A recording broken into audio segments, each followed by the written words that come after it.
Thanks to everyone for coming to the second day of Quotidian Machine Ethics. What I wanted to do is start us out today with a lot of questions that I don't have answers to and some ideas that I think help focus why I care about this problem space. And at the end of it, we've got a couple of general questions that we think will work well for the workshop. So second day of Quotidian Machine Ethics. And what I want to do is talk about Quotidian ethics versus crisis decision-making ethics. And the reason this comparison really interests me is it intersects with my research areas in two spaces. One, for the last couple of years, the majority of my work has been funded on grants related to COVID-19. So we've been looking at ways to model the crisis, build responses, understand interventions. So the crisis decision-making ethics is something I've been kind of neck deep in for a while. So these are questions like, how should vaccines be distributed? How do I share my hospitalization resources equitably, and so on and so forth. But one of the interesting outgrowth questions of this that we've been looking into with AFRL is that it turns out crisis decision-making ethics, while they're important at the time, they don't transfer very well. So the next time a crisis comes around, the thought is that I don't decide who to work with on the basis of who last time helped me solve a really hard problem during crisis. It's based on the water cooler interactions. I had a great conversation with Julie. I had coffee with Surya. David and I went out for a walk together. And surprisingly, the thought is that this reveals a lot of motivations that people understand and want to understand when engaging in teaming. These are ideas like, should you give up your seat in a cafe?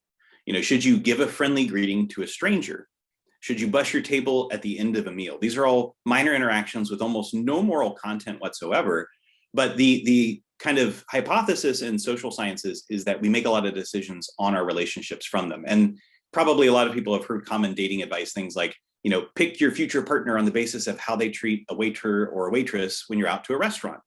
We put a high value on the quotidian ethics. It could be because they engage more often. It could be because of something it shows us about those understanding. Maybe it's really easy to say we should save the world for COVID, but it's a little harder to say I should give up my seat to an elderly person. But one of the comments I would like to make too is I think that there's something really interesting that goes on in crisis decision-making ethics that intersects with quotidian. And that's COVID's really been dominated by quotidian ethical failures. Should I follow public health guidance? Do I have a civic responsibility to wear a mask? Is it my duty to counter misinformation when I hear it? And also, how does that duty intersect with things like exhaustion when the number of those quotidian interactions escalates? Because I think we've all had a number of quotidian interactions in the space that seem very non-quotidian. Day to day, whether I wear a mask or not has a very low probability of impacting other people. But day to day, the collective decision of society to not follow masking guidelines has definitely prolonged the pandemic and exacerbated its impact. And I think this has really been a good study in how quotidian ethics lead to large-scale crises. So this is the pandemic in Oregon. Public health policy in the state has largely followed a performative plan. We started out with masking and orders by the government to social distance, but they're already talking about pulling the masking orders off, even though we're at one of the highest points of hospitalization of the entire pandemic. And generally what we've seen is as deaths surge and hospitalizations increase, they lift restrictions because our policy and societal ethics aren't really being driven by the facts or evidence. And so this has really caused strange kind of, I think, incentive structures for people in the quotidian trolley problem that we're facing, but it's led to some very measurable results. So I'm going to annoy David Burke to no end by spending the next several slides on trolley problems, because I actually think the trolley problems are interesting, but not for the normal reason. The pull this lever and you go this way or that way. People pick things in those kind of games that don't really tell you their motivations, because here's a trolley problem we just ran. Would you rather wear a mask? If you pull the lever, you wear a mask. That's all that happens. But if you don't, you kill 919,793 people and counting. And we know exactly where our country has pulled this lever. We have the data from this. And the point from this that I want to make is that this quotidian problem where wearing a mask day to day has almost no impact, has turned into a crisis of proportions that most people I don't think really even think about. You look at Vietnam War, and the Vietnam War caused such protest over tens of thousands of deaths over 10 years, but nearly 1 million deaths in 2 years doesn't cause quite the public outcry. And one of the theories I have on that is because the deaths are quotidian deaths. There's no one standing with a gun pulling the trigger. We don't know who spread the virus to whom. We can't really lay our finger to blame one person or another's responsible behavior. It's just the quotidian unethical behaviors around us that have led to this. So the collective decision to ignore simple public health rules that work elsewhere has led to an excess number of deaths and created a crisis that's really kind of unprecedented for society. But I'm actually going to say it's not all that unprecedented. It's just unprecedented because it's my research area, so I'm focusing on it. But if we look at, say, H1N1, this is a really interesting quotidian trolley problem we haven't run, but which we might if we ever get out of COVID. Do you believe it's ethical to stop wearing a mask once or if the COVID-19 pandemic ends? And I ask this because I know a lot of people who are all gung-ho about masks during COVID, but say, oh, I'm looking forward to taking it off. Well, in 2019 and 2020, there were about 20,000 deaths due to H1N1. This was a very low flu season. In 2020, 2021, due primarily to the partially implemented public health guidance that we know people weren't following well, excess flu deaths were only about 748. So we're saying that every year, if you choose not to wear a mask, you're being part of the problem that caused 18,000 annual excess flu deaths in 2019. Is it ethical for us to make that decision?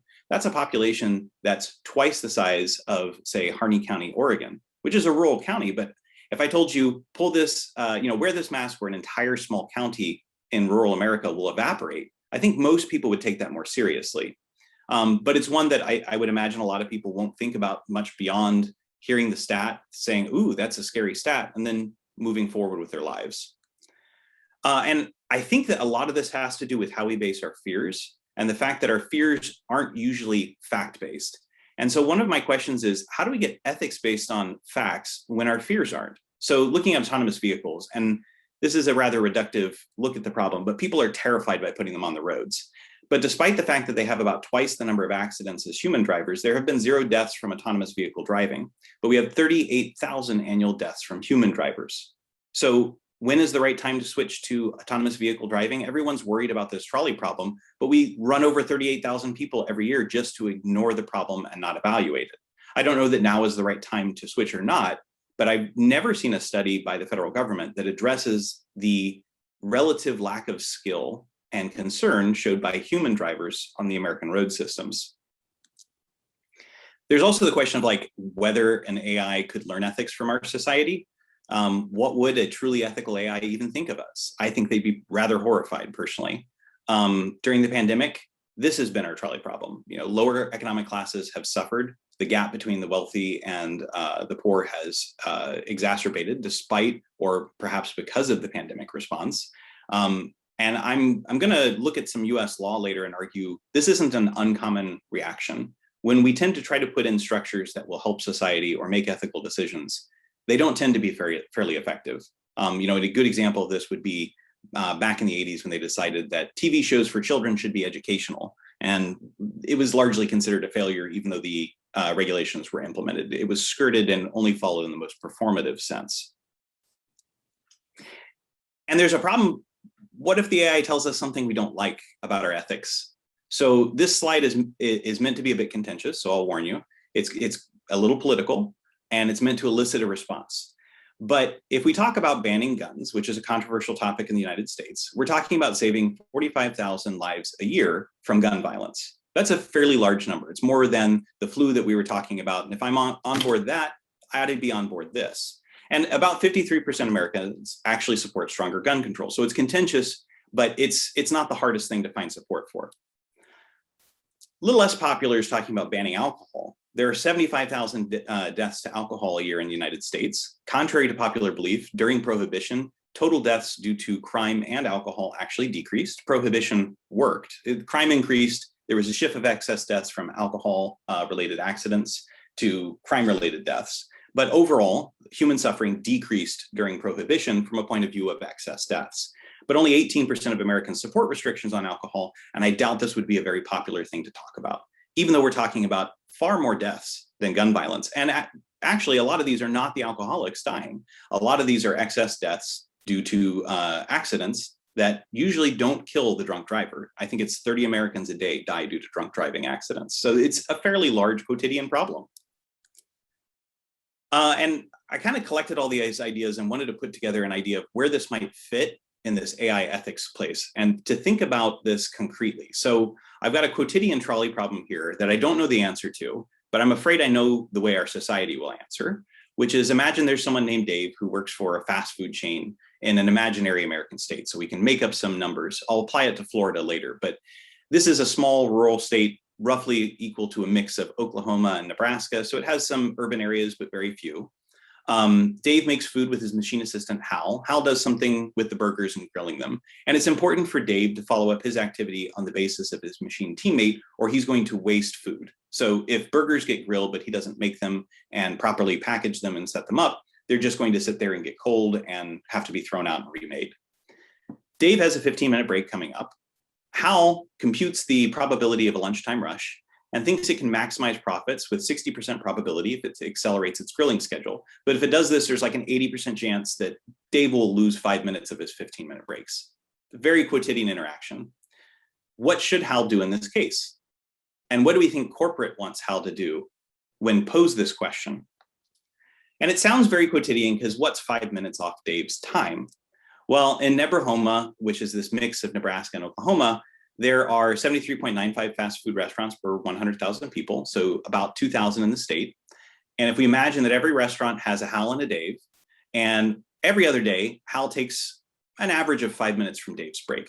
It's not a whole lot, and only one of his breaks per day. So 5 minutes of Dave's time every other day. Every year, Hals across Nebrahoma steal 3.77 years of their coworkers' time for profit at no benefit to the worker, resulting in about $300,000 a year in savings for the corporation. If we scale this to a state like Florida with 21.48 million people, even with fewer fast food restaurants per 100,000 people, we're now talking about annually taking 24.4 years away from the people working these positions at a total cost of 1.9 million to the worker and profit for the corporation. So I'm just going to say with numbers like these, I'm reasonably sure I know the kind of quotidian ethics that corporate will want their bot to follow. Maximize profits. It's only 5 minutes off one person's break. What's 24.4 years in aggregate every year in lost breaks for the workers, right? You know, this is not something that I think most people will consider very important, but I think does represent a fairly large amount of human suffering for a very minor thing that then leverages into other situations like the pandemic in a much more radical way. So the first point I wanted to make was on the scale of quotidian ethics, and that I don't believe they're quotidian at all. I think that while individual interactions have minimal to zero impact, either the scale of our society, or maybe it's just always been this way and we're just now realizing it, regional quotidian problems quickly become alarming. You know, we have regional problems in Portland and Oregon from the quotidian handling of the pandemic. And we just showed how even a small rural state could have regional problems on the order of years of lost labor or lost wages just from small changes. And at a national or global scale, they quickly become crises of great importance that, you know, actually need to be addressed. So kind of the idea I wanted to push out here and to seed for discussion later is that perhaps there's nothing quotidian at all about quotidian ethics. We think of quotidian ethics as everyday and low impact, but evidence shows that we build our basis of trust on these interactions, not on the crisis interactions that we think are so important. And I think part of it is we all know the answers to those problems. Low stakes helps us to understand core motivations. If I say, you know, hey, David, how do you feel about genocide? I hopefully learn nothing about David's morals because I hopefully already know where he stands on that. Or if I say, hey, David, do you think we should do nothing about the pandemic? These are things that everyone knows their answer for, whether they do know the answer or not. We make certain assumptions about that. But what are our answers for the quotidian problems, and what do they reveal that becomes important for trust and teaming? In addition to the fact that quotidian ethics at scale actually create these crisis decision-making events. So the next thing I wanted to dive into is, I hope I've outlined that I think there is a real problem here and started to get into that I don't know that we have any good solutions today or that we could count on regulatory bodies to do that. But I want to dive into this more in the context of AI loyalty and some of the social science research around trust. And the goal here is like to elicit some design principles for ethical AI. And I'm not going to have any answers here, but to go back to like this quotidian restaurant problem, what does Dave want Hal to do? We asked before what Hal should do and what corporate wants Hal to do. And I think those are the people who have the most stake in deciding today what Hal will do, the people who own Hal and the machine itself, which is programmed by some team. But what does Dave want? Do Dave's feelings matter to Hal's owners and operators? Should they? Do Dave's feelings matter to the regulatory bodies that govern Hal's legal operation? And do they matter in more than a performative sense? Because I would argue most regulation just leads to performative care, where we say that we would like to regulate these things, and then we say, oh, it's such a shame that we can't figure out a way to do it. And to get a little darker on this too, the 20th and 21st centuries have really not been great for human suffering. I'm not going to go into specific events because I think we all know some of what happened in the last 100 years and is happening today. And ethics are definitely not considered universal. If you ask me about AI loyalty and whether I trust a medical bot, I'm probably going to have a very different answer based on the jurisdiction that I'm in. Certain jurisdictions have been known to practice organ harvesting of political prisoners. Certain jurisdictions have very different standards for care when it comes to things as simple as women's pregnancy. France treats it in a way that most Americans would consider unethical, but it's the standard of care in France. So if ethics aren't universal, how do we trust AI loyalty for quotidian interactions, let alone ones that involve something more serious like our health? And this is something I think we can get some understanding of, which is, how do we understand something that we can't trust? Because I think it's best to start from that position and say, why would I trust it? And so this is where there's a lot of interesting literature in social sciences on human and human trust. And there's a belief that some of this leverages to human machine teams and trust as well. So I want to divide this idea into the idea that there's a trustor and a trustee. And these roles are often shared. So you are both trustor and trustee on different types of trust and different concerns that you have in the team. But in general, we talk about trusters as having propensity for trust. So they have some willingness to rely on others. And that willingness can differ given the teammates they have and given the person. I am very bad at trusting other people with my writing and my graphics work because I exert a lot of control over that. I love it when people help me with it, but I'm probably a little annoying to work with because I'm very hands-on, whereas I can be very hands-off in other aspects and very trusting. Likewise, I'll trust someone differently on the basis of prior interactions. If I've worked with someone before and I've had a good experience, I have a higher propensity of trust. So this is just kind of measuring whether that person in general and in specific to their teammate has a capacity. And then there's preference and task. So this is kind of interesting. You may trust someone, but much like my writing trust propensity, it's different depending on the task. I may think I'm better at a task for someone else. I may just enjoy it, or I may be bad at it. And that may be the reason I don't trust someone at it. So this comes into case with human performers in aircraft. Autopilots can land a plane flawlessly. Human pilots still prefer to land the planes a fairly large percentage of the time because they want to maintain skill level or because they appreciate the task. But a big one here is skill level. There's a worry that eventually they may not be able to trust the machine to land the plane appropriately. And so they maintain a certain number of hours and manual landings for that reason. And that might not indicate that they don't trust the trustee, but they just don't trust the environment. And they understand that at some points they may be doing it alone as opposed to in a group as they intended. If we look at trustees are usually seen as having several characteristics that are being evaluated by the trustor. So one of them is ability. So this is the capabilities that define competencies and characteristics. It's probably the easiest one to understand. We trust things that show that they can do the tasks that they've been given. Benevolence is a little harder. So benevolence is the idea that you desire to exercise your utility to accomplish the task. So, if I come to you and say, hey, David, can you write this long, boring research paper for me that you have no real connection to? He probably won't have a lot of benevolence in that task for me because I'm putting work on his desk that he doesn't appreciate and wasn't his in the first place. But when we give someone a task that they have that intentionality for, that benevolence defines their willingness to align their utility functions with the objectives of the task. And while a trustee that is a machine won't have the same emotional motivations we do of I'm tired, I want to go home, I need more coffee, they will have things like my objective function doesn't quite match the intentions of my human designer. Surya and I have actually been working on a problem with Darpa recently where they said, hey, go find me craft that have wings and perform better than quadcopters on courses that quadcopters are better at. And so, of course, the machine returned quadcopter designs and we told them, your course is wrong. But this is kind of almost a benevolence issue, right? Although our AI was not malicious, it was not aligned to the goals of the task, which kind of violates this traditional social construct of benevolence. Integrity is another. So in human and human relationships, this is adherence to what are called acceptable sets of principles. If we wanted to extend this to machines, it's a little more difficult, but it's something like a formal specifications of goals that we have that's concretized in domain language to tell us things that are important about that relationship that are outside of benevolence and ability. So to give you an example here, I did some work with the World Bank where we were prosecuting individuals and companies who had taken large amounts of money intended for public procurement and not delivered. So this was cases of fraud, collusion, and corruption. And our initial machine, although it was highly capable and was finding cases they could win and helping them put together the evidence and had benevolence, it was trying to help them win substantiated allegations in court-like settings against companies that had violated the public trust. The integrity was a little violated because what they didn't tell us was, don't just prosecute companies in Canada. And it turned out that what our machine system learned was that Canada had very transparent financial laws.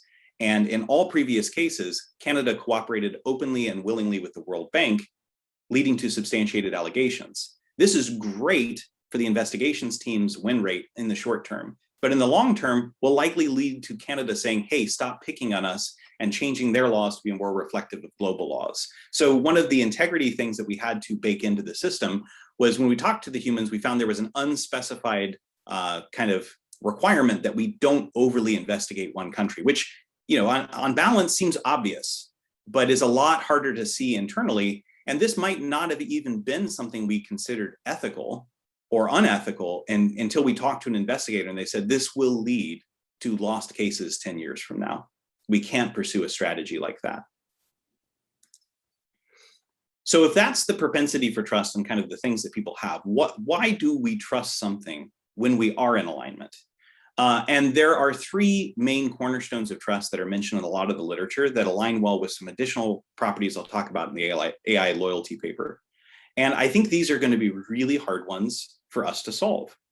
The first one is observability, which seems obvious, right? We want to look at the state of our partners. We want to understand the common ground we have in the task. We want to look at not just the results and how we aligned with the final outcome, but the actions that happened. And, things, were they silent when they compensated, right? If I had trouble, you trust me more actually if I say, hey, I don't quite get this, and I think my answer might be wrong, than if I just push it forward as a best guess effort and hope you don't notice. So informing individuals of the actions that are being taken, the states that the system is in, and the likely next steps are kind of the important parts of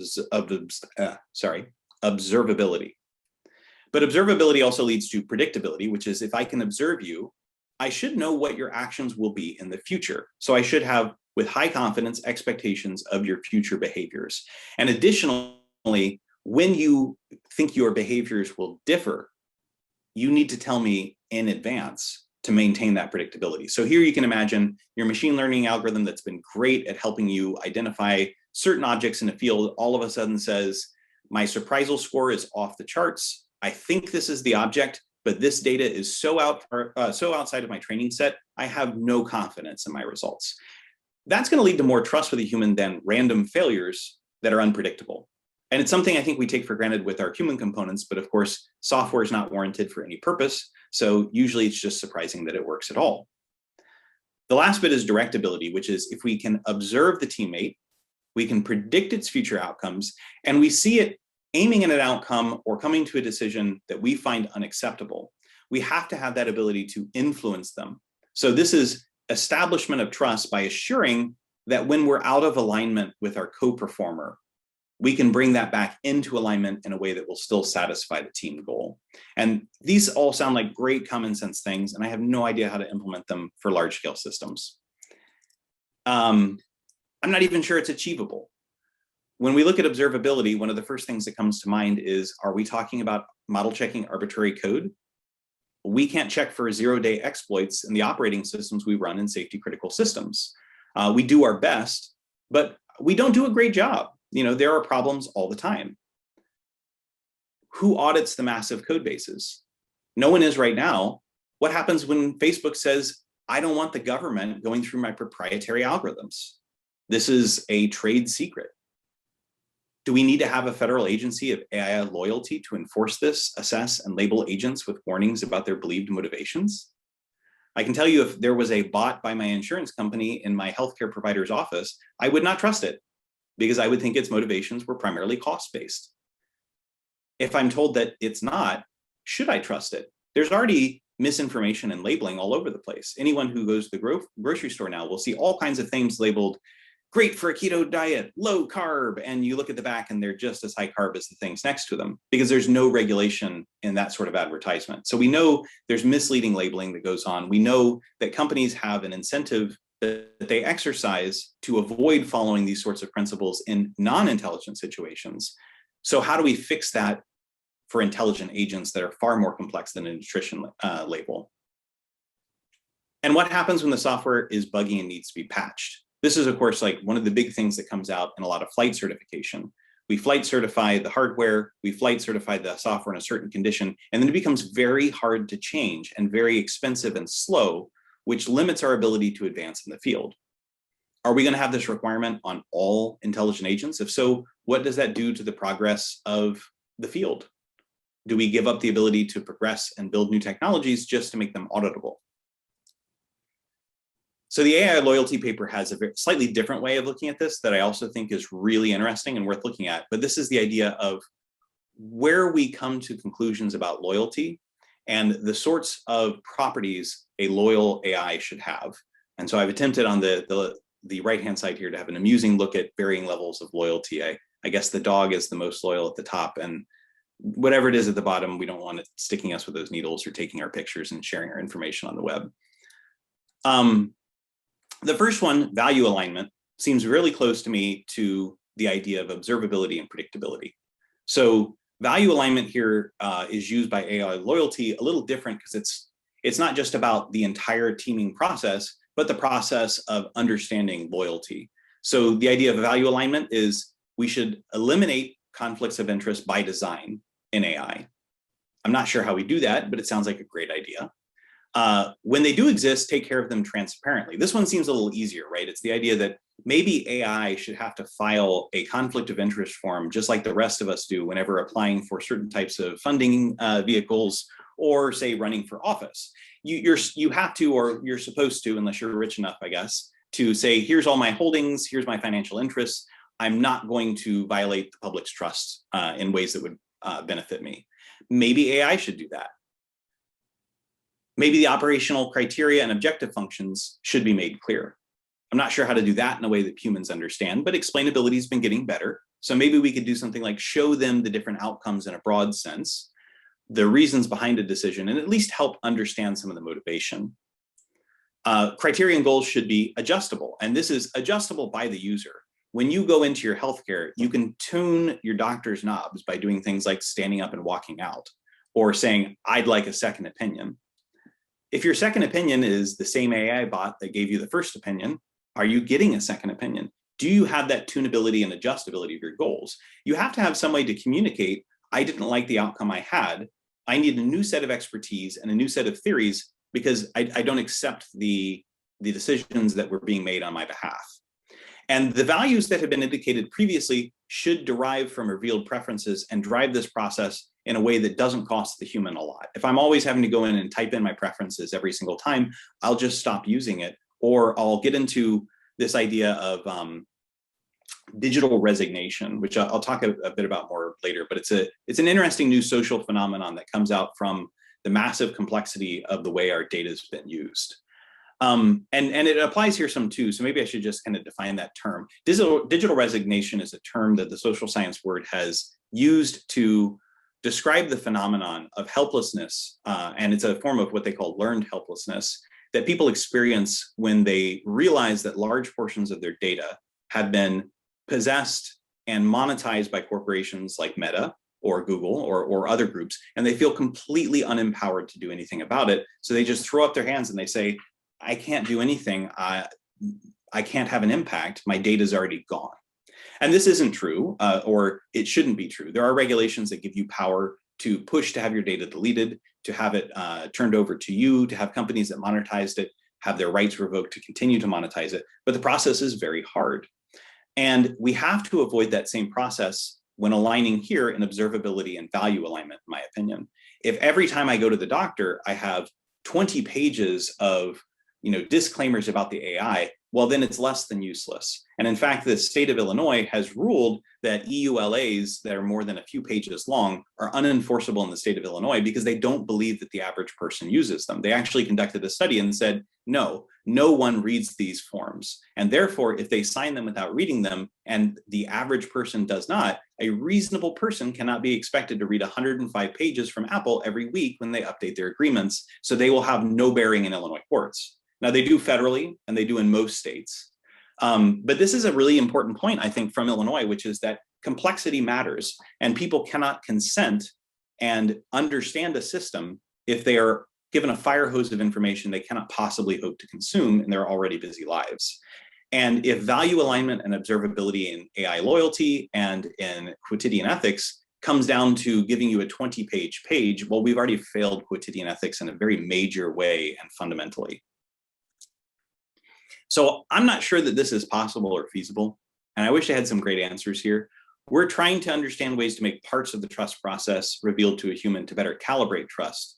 But I'll say that internally, my goal here is not to build systems that we can actually build that kind of trust in that I believe would be necessary for these interactions. We're more interested right now, and our research is focused on organizationally owned intelligence that we already have that trust in, but we have to then convince a person to either align or unalign, because we're equally interested in our cases of having them unalign with an AI agent that they shouldn't trust in that instance because it is underperforming, because the DoD's mission statement, I think, is very different than your average health insurance company. There we're saying we must complete the mission. We want everyone to come through okay. We want to preserve our resources. Whereas in the health insurance case, it's I want to minimize my costs and maximize my profits because that's what my board tells me I have to do because of American law. The next property that AI loyalty talks about is decision transparency. And I think this runs into a lot of the same problems as value alignment and observability. So this is the idea that when we make some decision independently, so the AI agent comes to some conclusion, it should be transparent to the user and explainable. I think this is a little easier. We're past, I think, the point of just dumping raw statistics now. We've been doing work on our side of connecting AI outcomes to ontology logs to give them human explainability in domain terms. They're not great, but they're better, and we're making progress. They should also empower users and educate them. This is a really interesting one. It's one that I personally think is probably the best way to get to quotidian ethics, the idea that users should be able to engage with their AI agents in an interactive and tutorial fashion. Why are you assigning me these drugs? What are the drug side effects? Can you tell me it in a way that I can understand? And to some degree, they're understanding value preferences for that continuous education process. Because ideally, what the authors say here is that this educational process should explain the limitations and capabilities of the agent and help the users understand those consequences. And that this is probably one of our best ways to avoid the concept of digital resignation. If Facebook walked you through a tutorial and said, hey, it looks like you're trying to delete your data. I'm required by ethical standards to help you do that. Here's a short tutorial that'll walk you through this process, and I'll warn you before you do things that are unretrievable. Now, they probably will monetize and change that in other ways, but even just walking humans through that process, having a step-by-step process that has been simplified, that isn't overly wordy, might go a long way towards avoiding digital resignation in these cases and helping people navigate these situations. And also, kind of surprisingly, to facilitate human intervention. If I can look at my AI agent and it says, I really can't help you here, and I'm going to be very forthright and forward with that judgment and say, you should call for help. You could push a button and call for a doctor to come in and say, I've hit my limit trying to understand this, I need a human. There's a similar sort of thing on auto cashiers these days, but it doesn't favor the user's needs, it favors the machine's needs. So the machine says something like, weight has changed in the bagging area, please call a technician. So it's a benefit and not ours, but it is kind of that human intervention piece that seems to be very important for these interactions.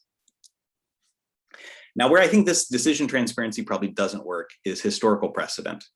So in October 1990, George H.W. Bush signed the Children's Television Act. So this was designed to get rid of a lot of things on TV that were thought to be harmful to children. And it said that programming should serve educational and informational needs of children. This is a great idea, right? Maybe we'll end up with more Sesame Streets and fantastic little programs for kids that help them learn their letters and Spanish and history and things like that.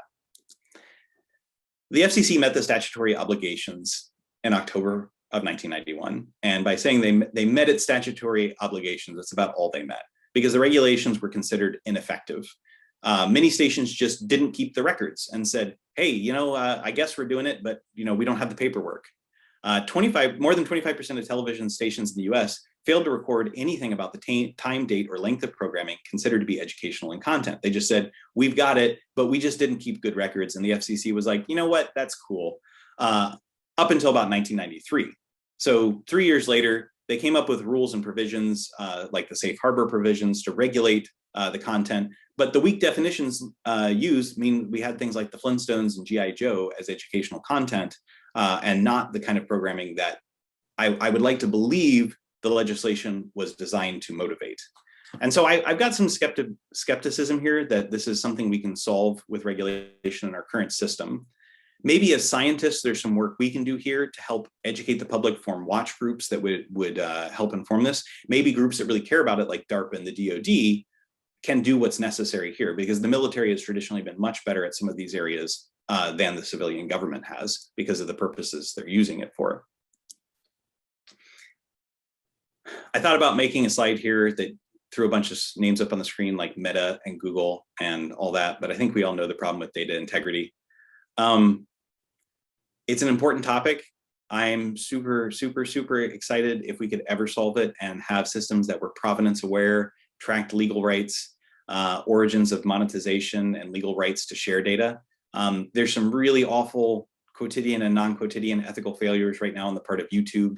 If you haven't read things about how algorithm monetization has led to suicides, I don't know that I encourage it because it's very depressing. But it's interesting. The data integrity issues around origins of monetization and bias have led to human deaths in the last few years. It's not an insignificant number either in my consideration. Or when you think of things like the monetization of Instagram, despite Meta's own research that showed it was harmful to young girls. We really can't trust industry here. We have plenty of evidence, I think, that they won't do what's necessary. And to a certain degree, I don't trust the US federal government to be able to implement effective laws.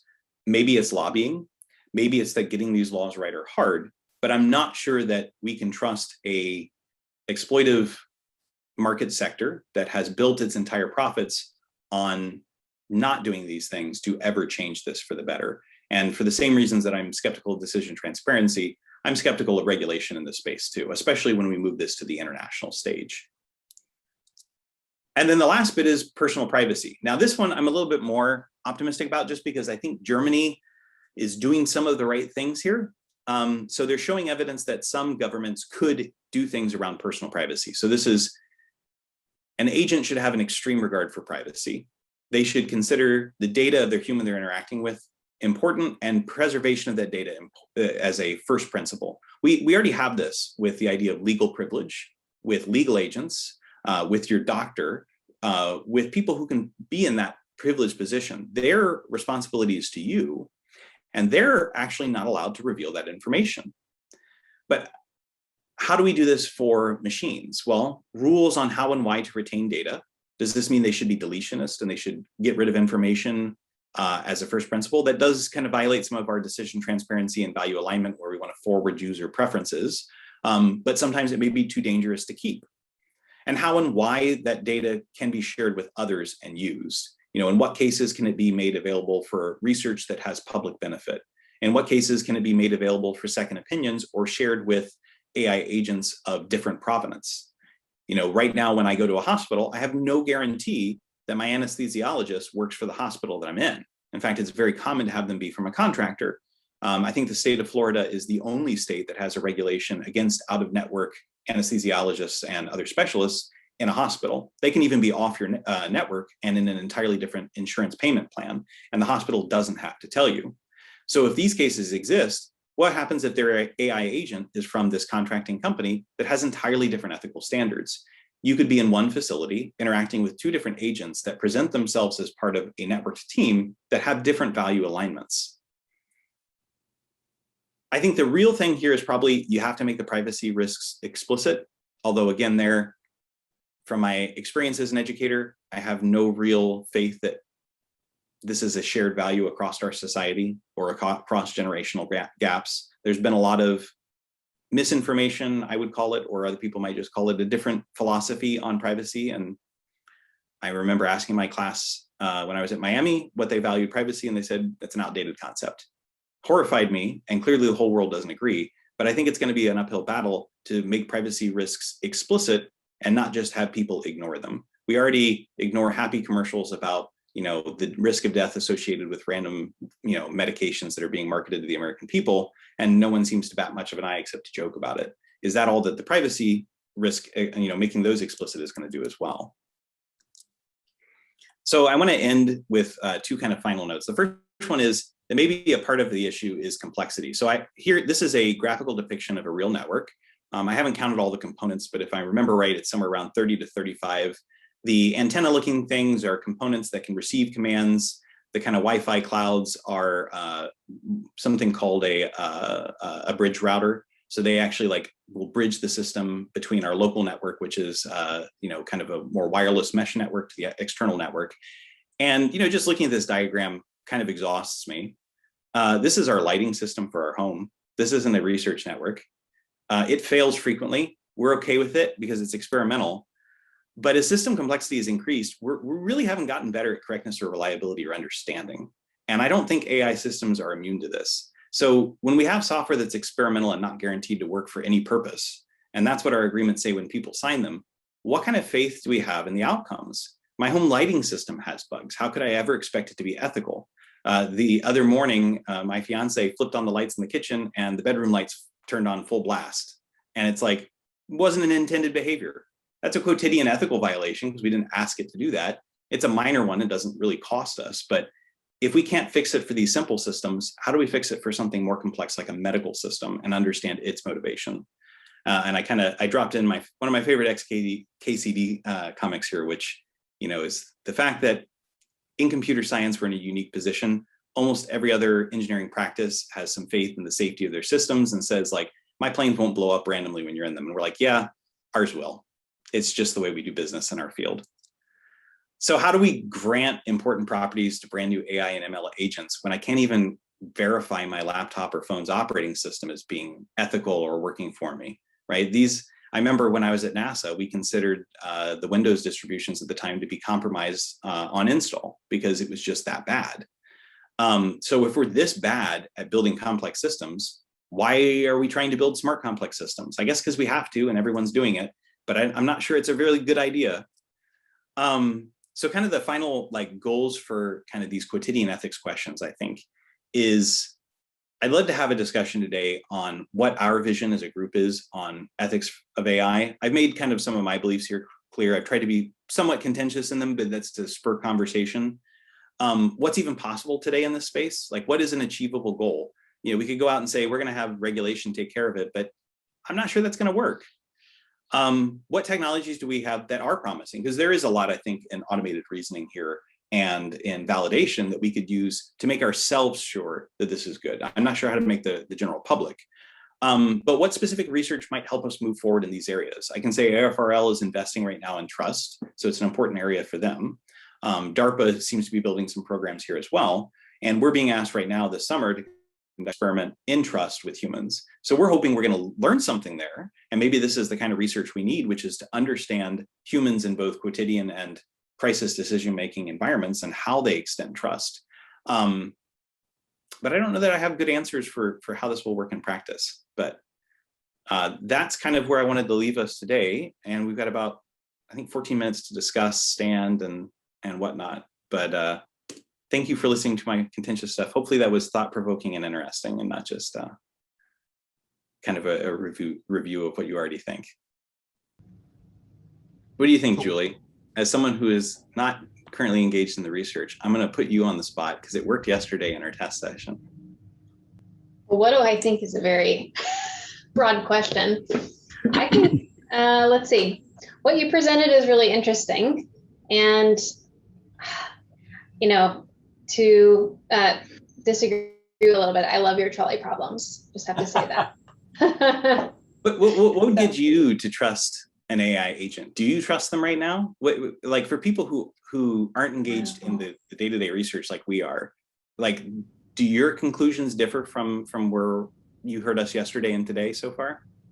How are you defining AI agent? I guess I'm thinking of the things that I use in my life that I might consider that, but like Google Home, that kind of thing. Is that what you would, yeah? Anything you trust with those decision making. And I think today it's easier to look at the Quotidian because probably most of your AI interactions are relatively Quotidian. Yes, for sure. And it's so funny because though I work for Gawa, or maybe because I work for Gawa, I limit some of my interaction with those types of machines because I don't trust them.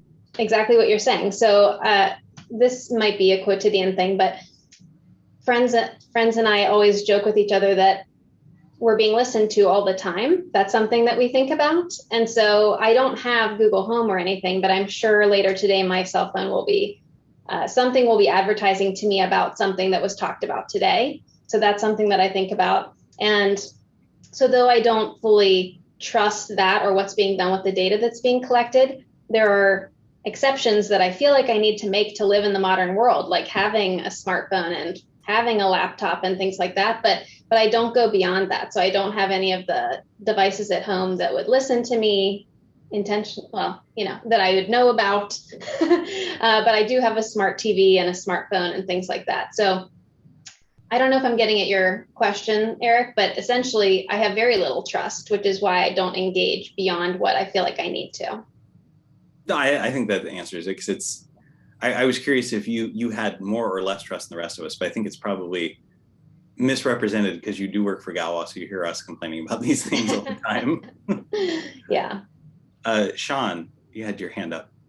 I think Mullion had his hand up first. Oh, okay. I don't have an order in this. I just see hands in the order it shows me. That's okay. Yes. So interesting talk, Eric. The issue with ethics is, I could be wrong, right? I don't think ethics is universal, correct? We all have our own ethics, correct? It's based on social, behavioral, religious, cultural, whatever it is. So when it comes to AI ethics, so how do we normalize these different views of what ethics could mean? Well, I think part of what AI loyalty is arguing, and a lot of the trust papers are arguing, isn't that there is a core universal ethics, but that the one potentially universal ethical process is to expose your ethics and decision making. So in other words, it's letting people build that expectation. But I would agree, I don't think it's at all universal. And I think a lot of the work from UW that was presented yesterday is a great way of illustrating that. There's different cultural models and no real agreement. Thank you. Sean? Thank you for the great talk. I just wanted a couple of things. One with your autonomous trolley, autonomous car trolley problem. I think a lot of people mistake that in a way is that, autonomous cars have not killed people, but Uber was a great example of an autonomous car killing someone. And we leave out one big factor is that humans drive nearly 3 trillion miles a year in the US alone. So, it's one of those funny numbers that we can twist either way to get the answer that we want. Second thing is, you're talking about, trust. Look at a medical doctor. My dad's a medical doctor, and he loves to joke that he's killed more people than some well-known serial killers. But people are, when he was practicing, people would still go to him for a surgery because, that's trust. And I raised the question, this is something Natasha and I were talking about last night, is, when we talk about AI, we have to kind of look at it from an individual's perspective because, we're all in the end, well evolved. We're all selfish. We're all looking for our own goals. And personally, my AI should make me richer, should make sure that it can take care of all of, the enemies and making sure my universe, which is Natasha and myself, we don't have kids, are protected. I don't care who it kills in the process, whose life it destroys, who goes to jail, because that's exactly what we as humans are doing on a day-to-day basis. We're trying to push our, line forward, nay care of what others are doing. And if we expect AI to be better than that, we're, fundamentally asking AI to be something beyond humans, which is in itself a massive existential question, is that then humans should never have created AI. You should just, in a larger enough universe, I'm sure there's some corner of this universe or any other universe where AI just emerged on its own and is quote unquote better. So that's my take. And definitely agree about the autonomous vehicles. I tried to couch it a bit in that it was a bit reductive, but I like tossing it in there because to the average American, they don't hear the rest of the argument, right? You and I will look at it and see like there are reasons to keep them off the roads probably now. Although my time in Florida led me to conclude that I would rather have AI agents on the road than Floridian drivers. Maybe Jessica will agree with me or not. I was in Miami for context, so it was particularly bad. I think that your take on the Florida drivers is accurate, and I support your stance. I was actually going to say something about the trust aspect that you had raised, which I thought was quite interesting. I think the way you're talking about the description is that there's a truster and there's a trustee, and what are the characteristics of the truster versus the trustee. And I've been thinking about this problem a little bit in the context of the work that we're doing with physical collaboration, both between humans and between humans and robots. And I think an important aspect that should be captured is that it has to be bidirectional, whether it be, a horizontal relationship between coworkers, or whether it be a vertical relationship between, myself and my subordinate, or myself and my superior.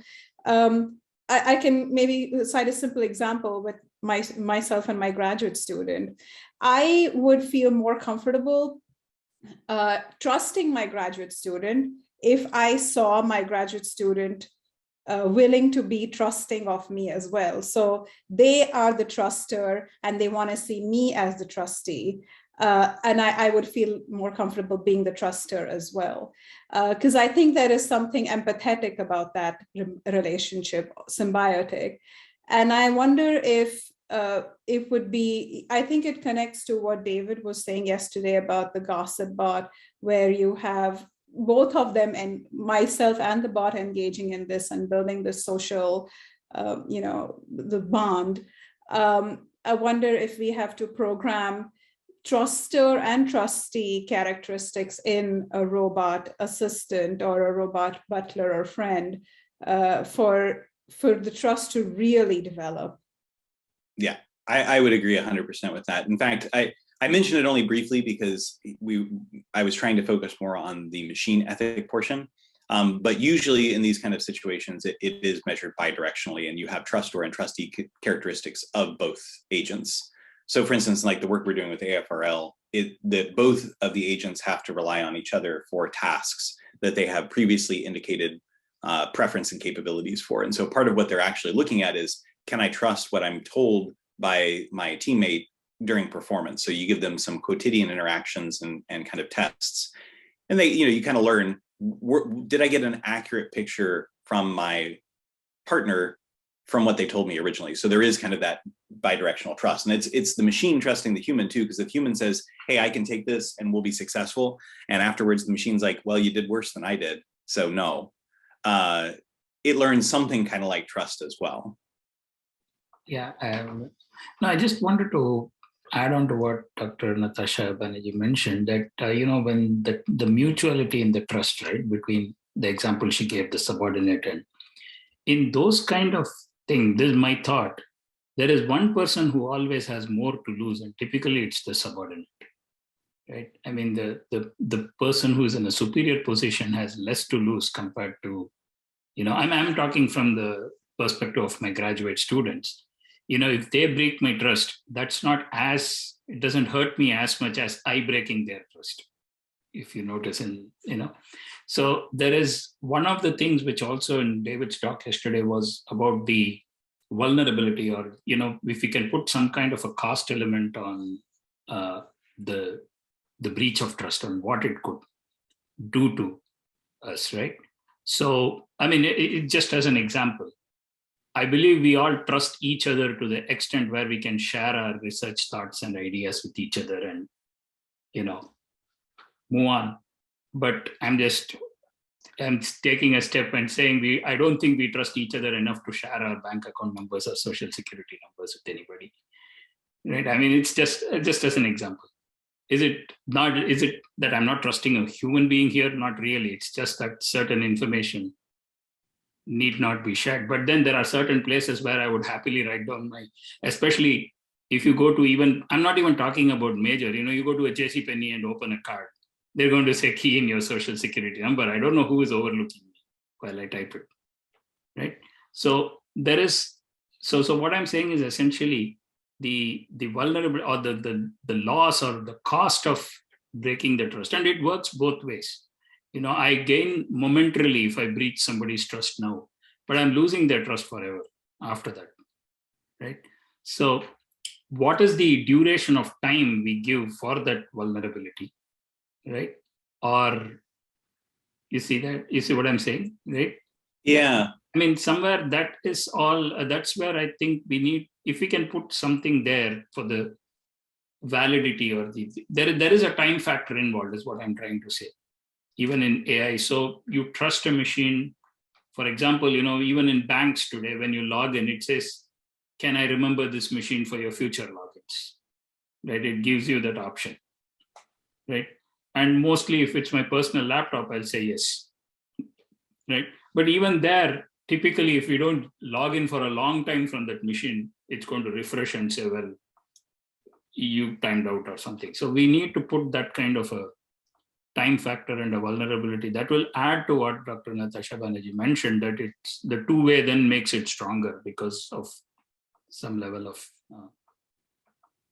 thank you.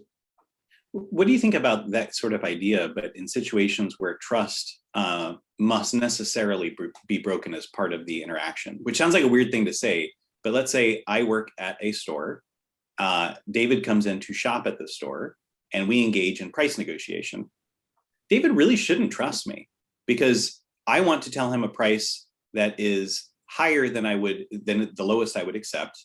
He wants to tell me a price that's lower than the highest that he would accept. So necessarily we must engage in some level of deception because if we were to expose our value alignment, gosh, I don't know what happens. Probably David pays the cheapest price because he knows the cheapest he can get it from. So we reach an equilibrium, but it's an equilibrium that I'm not happy with and he's happy with, or vice versa, depending on the engagement.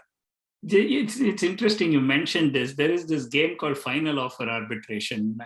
People who have worked in game theory should probably be aware of this.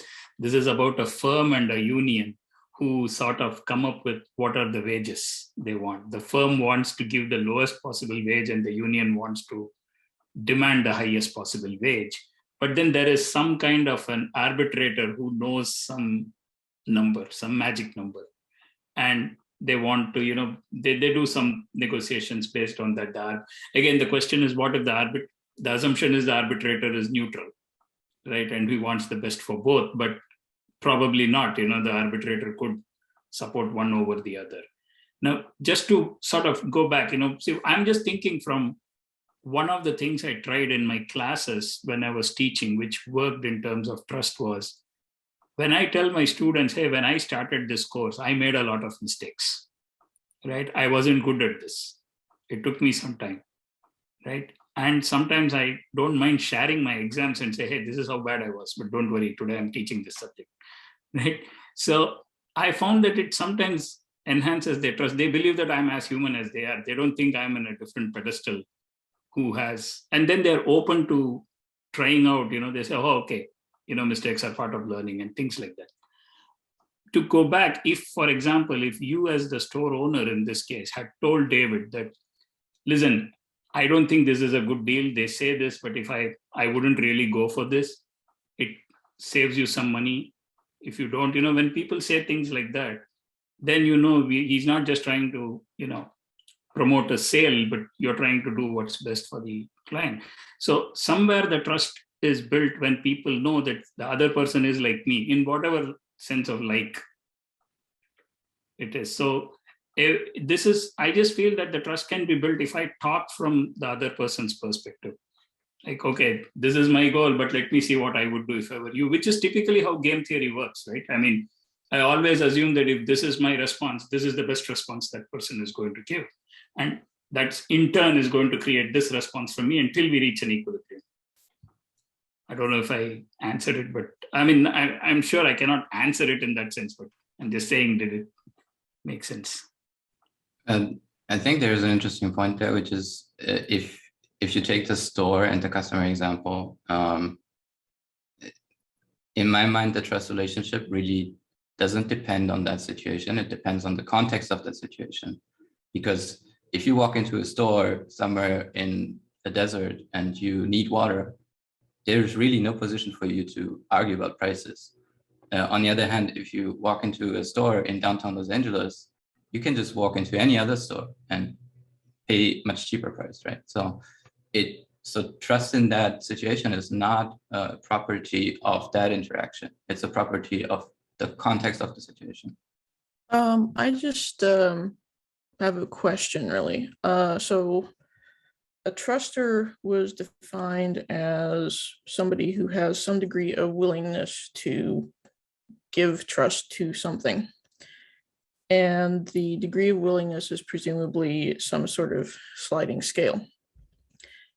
Is there any kind of already measured distribution on that, or is that a purely hypothetical thing from this talk? So we have propensity for trust measured to some degree. This is from social science literature. So the standards for like quantification are slightly different than what we're used to. But I think we're sharing all these slides. Like I have no objection sharing them, right, Julie? We're gonna send them out to everyone. So I've got some citations in here. So Mayer had a paper in '95 where they looked at this with human trusters, and Madhavan extended it in 2004 to look at the differences in human machine teammates for trust propensity. So some of these have been measured, not extensively, not necessarily in a way that I would consider definitive in any shape or form, but there is some measurement and quantification behind these, and we can send some reading lists. It might even be fun, I think, as part of the white paper, just to say here's some papers we've all been reading and associate them by topic, so that as we get into that stage, we can all read things we think are mutually important. I'd be interested in looking at those because, especially to know the domains in which it was measured, because at least amongst like in a creative domain, I really feel like I've been seeing this bizarre bimodal thing going on. And I'm as I mentioned in my talk yesterday, I'm very curious if that is something that's been studied, if it's like that elsewhere, because that I feel like that would be a very different scenario to plan for than if it's just a nice bell curve or a fairly flat. Those are different situations to prepare for if you're trying to get an AI to be trusted by something. So if you're in this like extreme case where either somebody's always willing to give trust even when it's stupid, or somebody's just a complete skeptic all the time, it's almost like the AI doesn't really even have a chance on one of those sides, whereas it would if it's a flatter curve or something like that. So anyway, I'd love to see those papers. Yeah, and I was just going to throw in a quick comment that, Donya, that those sorts of things are increasingly being researched, and bimodal appears to be where it's going, that there are predispositions that again, there's no way to characterize this nicely. And of course, it's going to be situational and such, but it does appear that these sorts of things correlate well with like openness to new experiences and other sorts of personality measures, where, just as you said, there's some people just go in where the burden of proof is completely on you. I'm starting from a position of skepticism, where somebody else says, I go in giving the benefit of the doubt, and we're working from there as the default position, and you can lose. So it's whether you're starting from, you're going to have to show me default is, curmudgeonly, or whether the default is, I'll say, to extreme, gullible, and I have to have bad, outcomes to update. And I suspect, to David's comment, as people have done research on trust, they say, folks come in with a predisposition, and then you've got the specific interaction you're doing. Is it a negotiation? Is it something that's a very one-sided? And then what is the actual context around this and the domain and the, it looks as if the consensus is heading in the direction that trust is actually a little bit like what research is saying about leadership, that there's no such thing as, well, this person's a good leader in every situation, that things are very, very situational. Same thing for trust. Because if you imagine, our values from person to person are different. What we hold really dear matters a lot with what we consider to what makes us feel vulnerable and what influences our trust. We all know, parents who, for example, especially decades ago, were kind of happy to, hey kids, it's summer, go out and play. It's 9 a.m. I'll see you at dinner. I mean, completely trusting. And other parents might say, no, especially nowadays, I want to monitor you all the time. So they're clearly going in with a different sense of vulnerability. And you'd say, well, that's an interesting cultural change. But again, the idea of what are the, social norms in terms of cultural values and your personal assessments about vulnerability. So, from what I can see, nobody's ever going to agree on these are the absolute 5 aspects of trust. And it really comes down to a pragmatic modeling decision that you make in a program. Can I just add something to this? Please. Like in wireless networks, right? We say quality of service, but there's no real definition of quality of service. So we sort of put different classes and say, okay, video and, those kind of services, we put certain criterion and say they should satisfy these things. And for something we say, for emails, we say best effort. And when it's something FTP, we just say it's the download speed. Or for HTTP, we have a certain requirement. As a starting point, do you think it would be a good idea, just like DSCP code points, we just define context into different levels and say, okay, for example, if it's like me talking to my financial planner, right? I'm opening up all my sources of income and expenses and everything to that person, right? Or if I'm talking to my doctor, I'm opening up all my habits along with just my health records, right? And,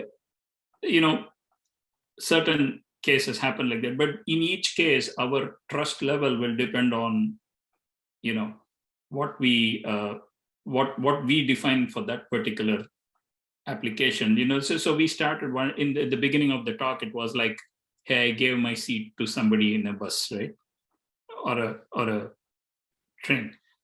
I mean, at best, if somebody offers their seat to me, I'm thankful to them, but I'm not thankful enough to say, hey, now I have a job opening, just come and join me, kind of, But it's so there is a, at that level there is a just, or even if they don't offer their seat to me, I'm not going to hold it against them, in a different situation and say, hey, so and so didn't offer a seat to me, this is my chance to get back or something. We just get past it, right?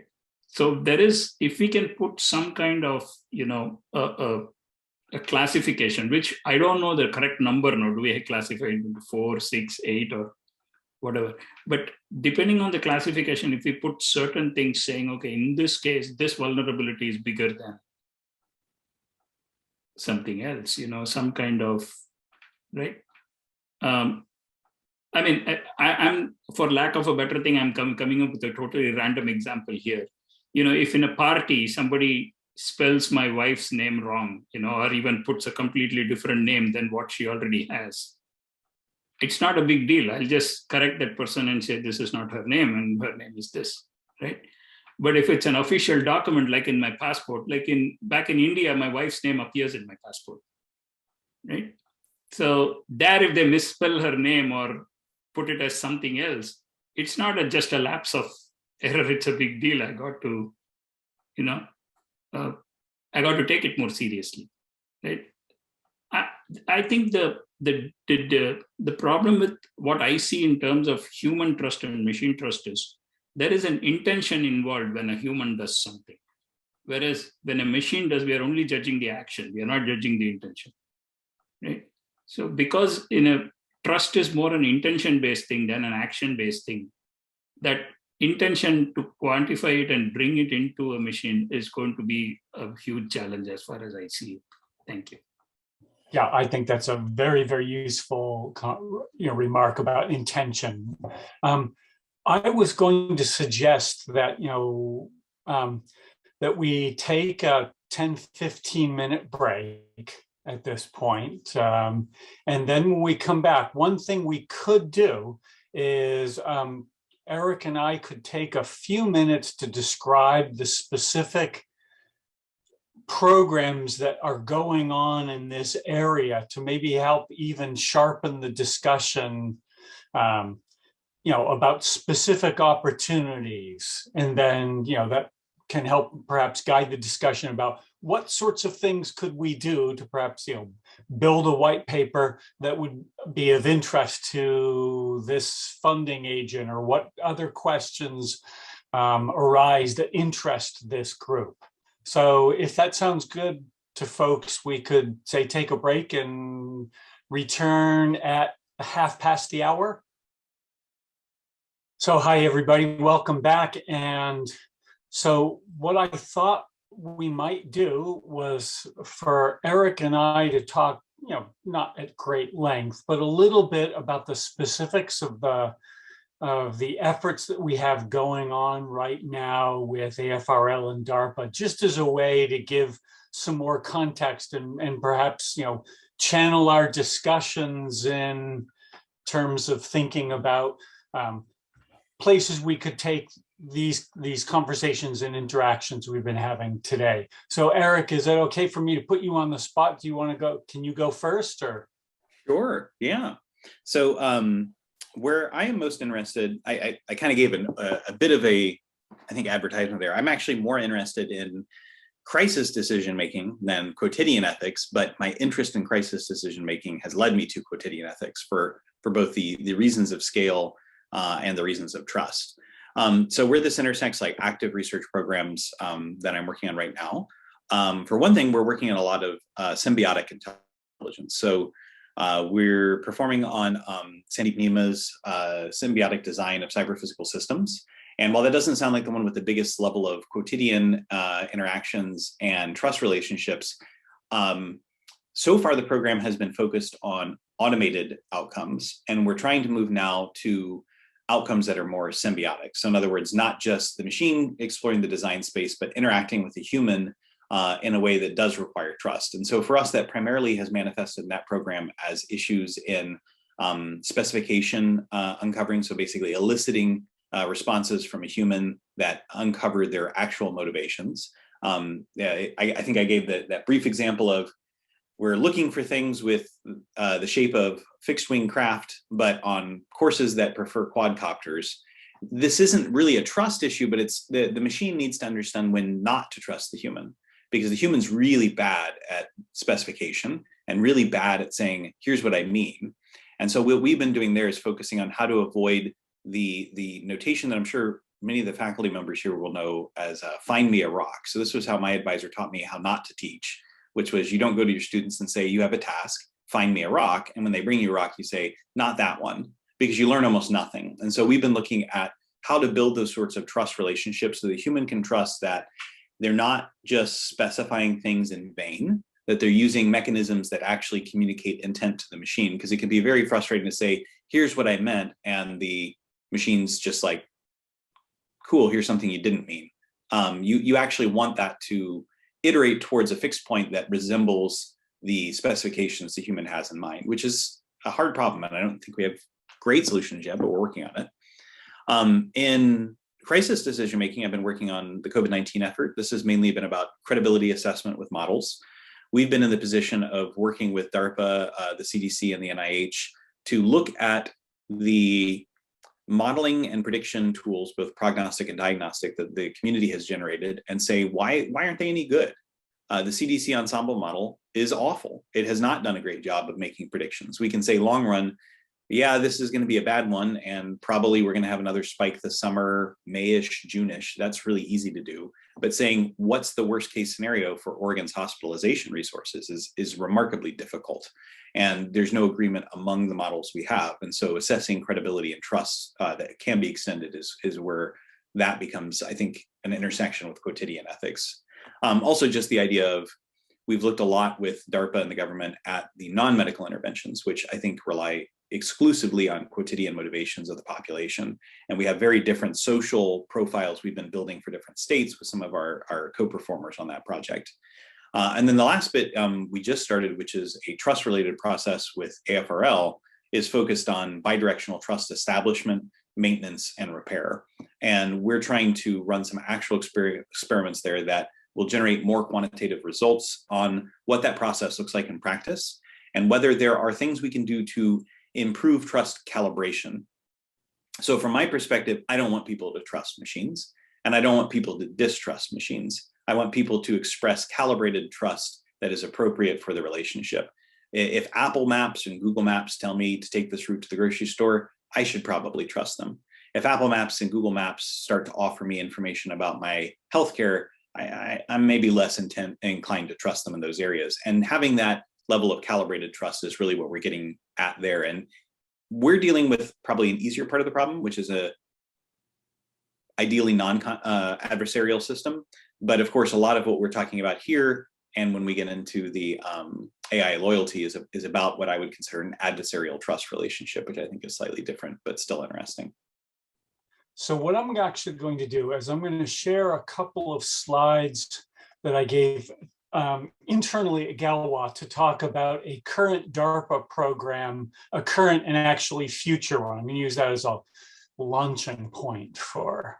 So I'm the PI on a DARPA seedling called Admetus. It turns out one of the colleagues on the program is is very fond of Greek mythology, and so Admetus actually stands for something, but I always forget what it is. So just it's the name of an actually not so nice character from Greek history and Greek mythology. But basically, there's a DARPA program manager at the I2O office named Matt Turek. And in fact, Eric knows him as well and has had conversations with him. And Matt and I talked a couple of years ago about the idea of some sort of AI ethics related work. And so we basically over the last couple of years, sort of, grew, actually created a seedling effort. It's just in case people don't know, a seedling effort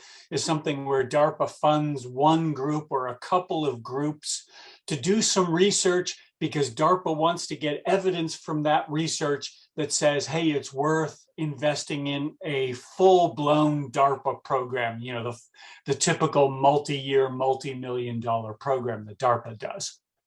So into conversations with Matt Turek, we pitched this thing called Admetus, which, as the slide says, had these two concepts. One was a realistic model of how people make decisions under stress. And I have a book cover here named, the title of the book is called Conflict. And the two authors, Neil Shortland and Lawrence Allison, are actually working on the seedling with me.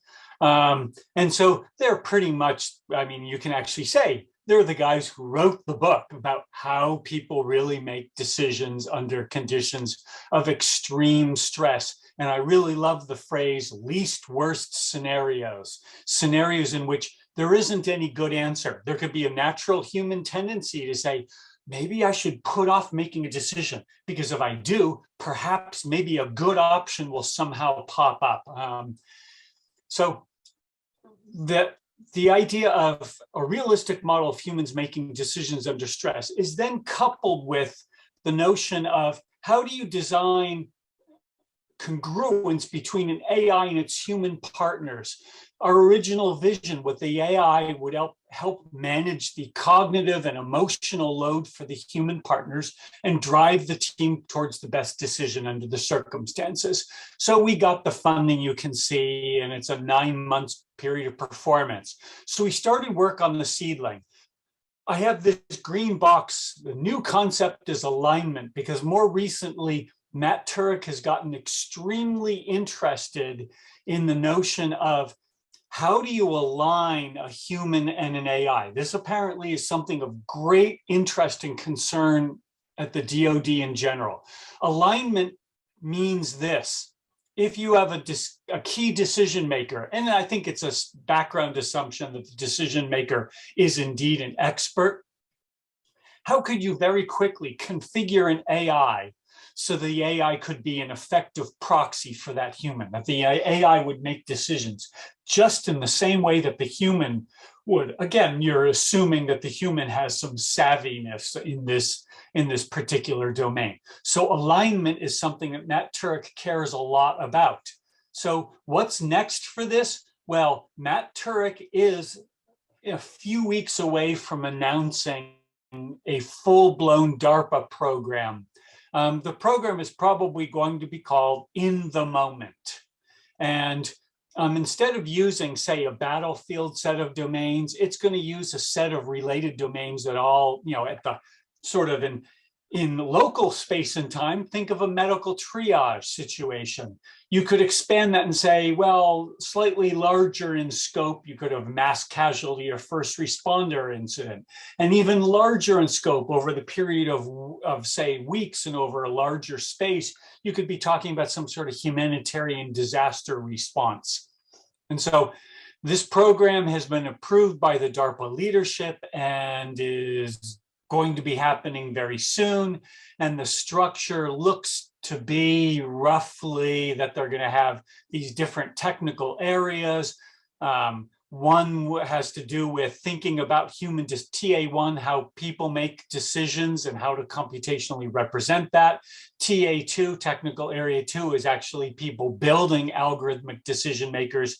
And TA3 has to do with they need some group of people to come up with evaluation schemes and tests to see how they're doing. One more thing about this is that I happen to know that the scenario that's of great interest to Matt Turek is this gentleman on the right, is Dr. Kevin Menes, and the famous or infamous Las Vegas mass casualty incident of 2017. And that's sort of an exemplar scenario because Kevin Menes did a whole bunch of things that weren't necessarily by the book. As you can see from the headline of an article I pulled from the web, it's basically his decision saved probably hundreds of lives. So what DARPA's very interested in is what are the criteria that make people good decision makers? What are those attributes, and how could you possibly reflect it in machines? How could AIs make similar sort of high quality decisions?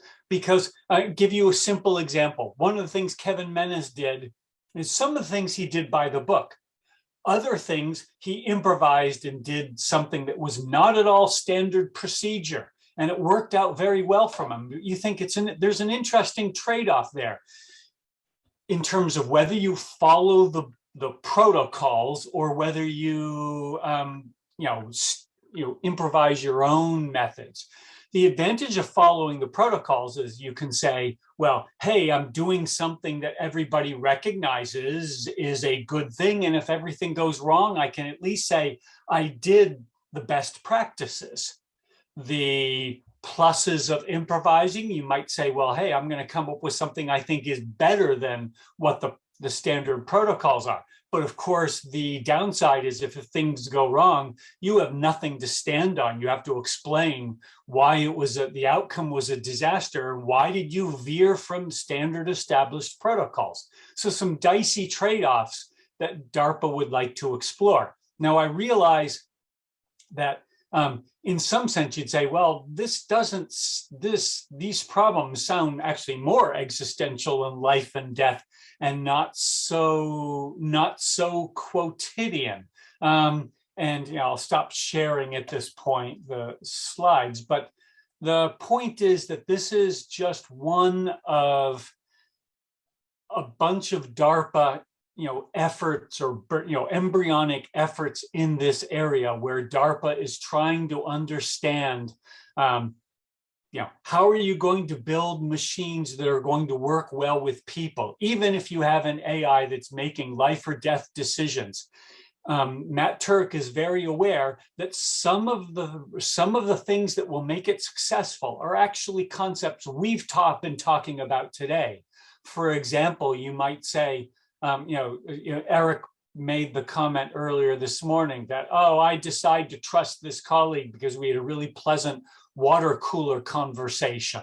In other words, when you decide to actually do something, to use an AI, the adoption decision might be based on a very different set of, I'll say, cues that might have to do with more sort of everyday sorts of things, or, do I feel that the colleague kind of gets me, knows how I think, understands the situation? So it may not have to do completely with, is the AI an expert in, say, medical triage? It may be also, do I feel comfortable working with them? So this is one program that, as I said, we're working on the seedling right now. And Donya is, as I mentioned yesterday, is a key performer on that with me. But the major program is coming out sometime in the next few weeks is the best guess. It's always hard to predict exactly when DARPA will release their programs. And so one reason for mentioning it is that, DARPA, when they set up programs, is usually expecting Galwa would not go in and just bid on the program all by themselves. It's very rare that DARPA comes out with ambitious programs that you can have a company, especially a small company like Galwa, say, we've got all the bases covered. In fact, DARPA would have reason to be suspicious if Galwa said that, oh yeah, we have absolutely every skill you would need to be successful and cover all aspects of it. So DARPA encourages teaming. So another reason I'm mentioning this is to put it on the radar of the people here that, I'm happy to let folks know when the announcement comes about Proposers Day, and encourage people to attend Proposers Day and perhaps have conversations with us about what may or may not interest you. So that's a starting point. However, just, and in kind of full disclosure, I'm in talks also with some folks in another DARPA office about the possibilities of doing another AI ethics.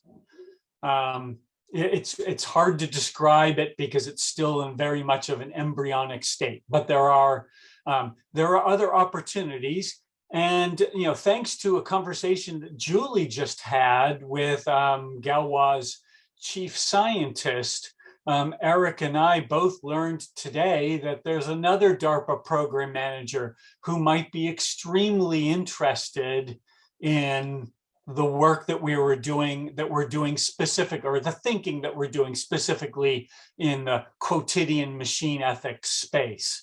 In fact, one of your slides, Eric, I think actually had the questions. So this is a DARPA program manager, that Galwa, that we know well and have worked with before.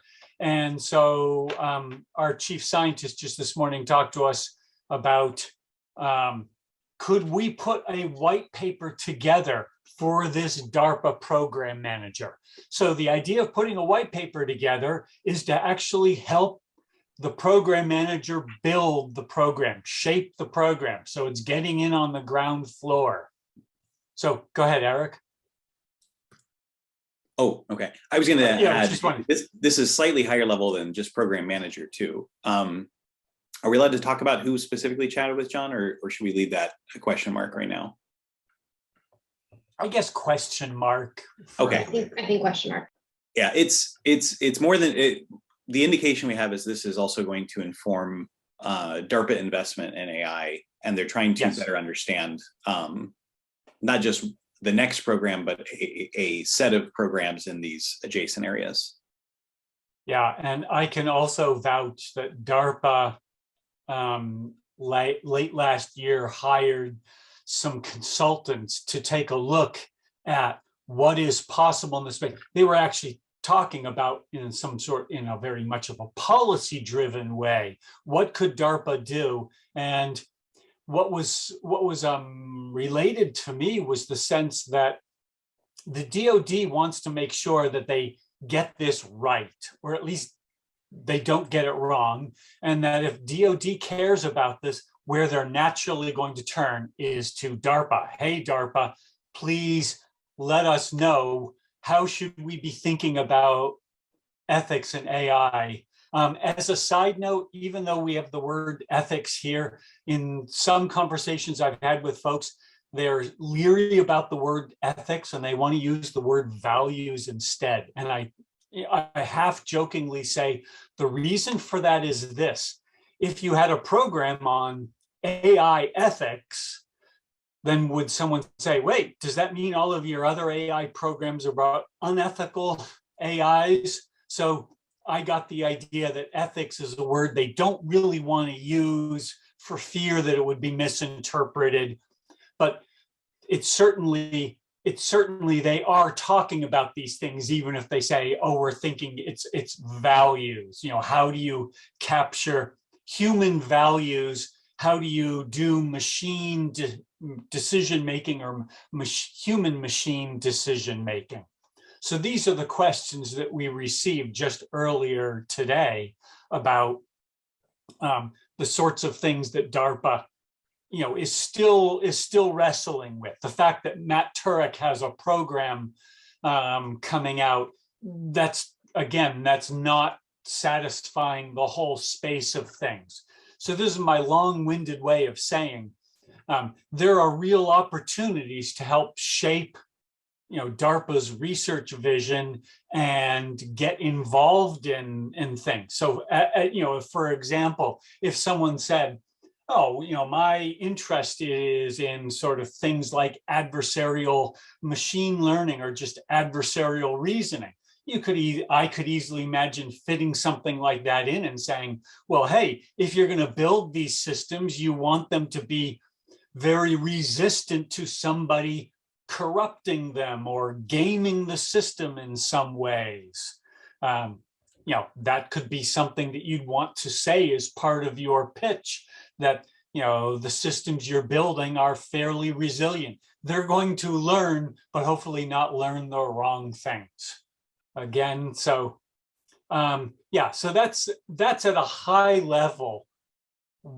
Some of it, sort of the smorgasbord of things that are going on right now in terms of existing programs and future programs. And so that's related to our interest in doing this workshop, is to, finding people who would, be interested in working in this area, and perhaps if they're interested, contributing to a white paper or being part of some sort of research group on this. So let me stop and field it. Questions, comments, criticisms. I guess one question that I would have is if there's an angle for trust and like assurance, because I do see several of these programs coming out from the AI Next campaign that DARPA has, right? And I'm just wondering if that's something you're looking into. So yes, it is actually. And David, one of the things that's I'm actually so glad you brought up trust, because it reminds me of an anecdote that shows how important trust is. When I originally did a white paper for Matt Turek, telling him that what I wanted to do on the seedling, I had various sort of research thrusts. One of them was, of the 4 research thrusts I originally had, one of them was trust. And Matt Turek initially said, let's not do trust because this is a seedling efforts are small, and trust is so big that I'm worried it's going to swallow up everything and we'll never get anywhere. And I said, all right. I mean, I was a little sad to lose trust. But the funny thing is that although in the seedling, it has basically come back. And when Matt Turk's full-blown program comes out, you will see the word trust all over the place. So Matt has found that you can't really get anywhere without addressing trust, and assurance would be one part of that. So yeah, very tangible anecdote speaking to you just can't do this. I think what happened is Matt went out and talked to other experts around the country, and basically was probably hearing the same thing over and over again: trust, trust, trust. It's funny because when you mentioned that you're working with Sandeep Nima, I saw that he also has a program in assured autonomy. Yes. So there's certainly a lot going on in that direction. Yeah, and we actually performed on assured autonomy at Galois, although that's, I think, wrapping up at the end of this month, so it's almost over. Yeah. I also wanted to add, DARPA is looking into this, but there are other groups as well. For instance, AFRL is looking into it, and they're much less afraid to use terms like ethics and trust than DARPA is, I think, just because they're looking at it from a different operational standpoint. And in specific, the 711th Human Performance Evaluation Wing is doing a lot in the trust space. So we've been talking with Chris Myers, Laura Steckman, Peter Friedman, who else? Joe Lyons is doing work there.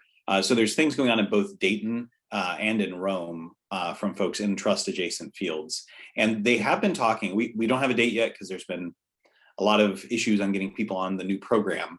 But one of the outcomes of the program we're working on for the bidirectional trust measurement and experimentation is going to lead to, we hope, some workshop creation in the area of trust where it intersects with their interests. So we haven't gotten there yet, but Chris and Laura were both telling us that they'd really like some help in organizing that. So, we might reach out to some of you in the near future and say, hey, AFRL wants to chat with people about trust. Can you bring your cool ideas and then help push forward some ideas that will help them think about that space.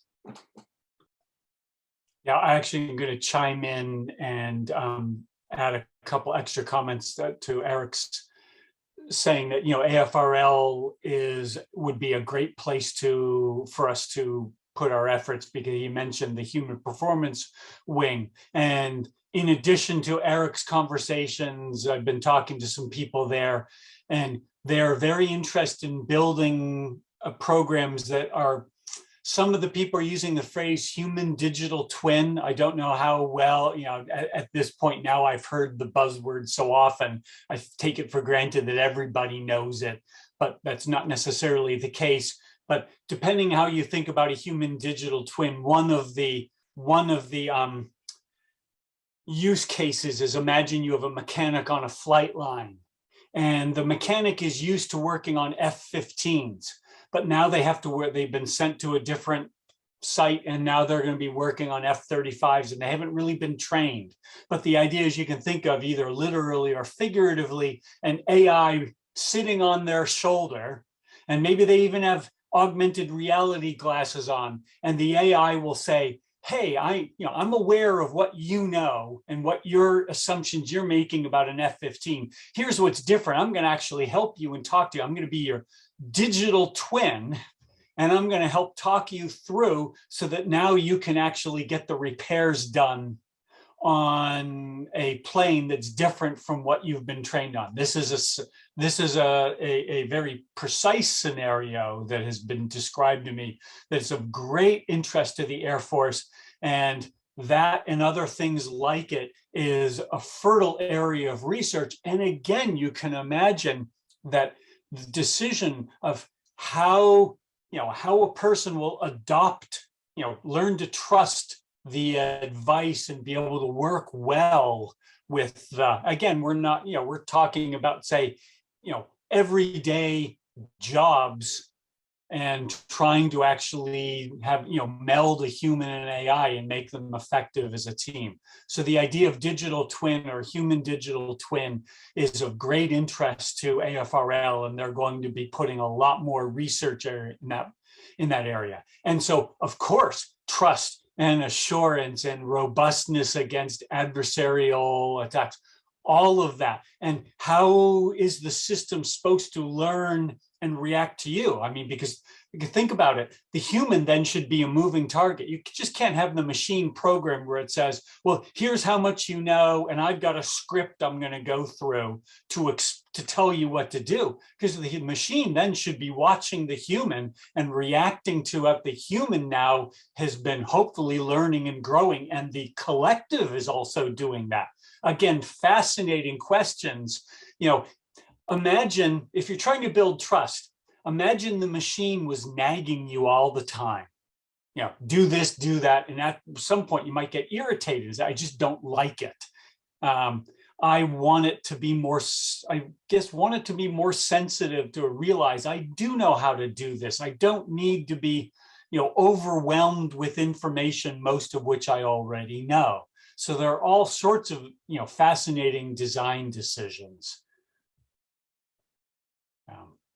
So again, these are also areas that we would love to collaborate more with folks outside of Galois on.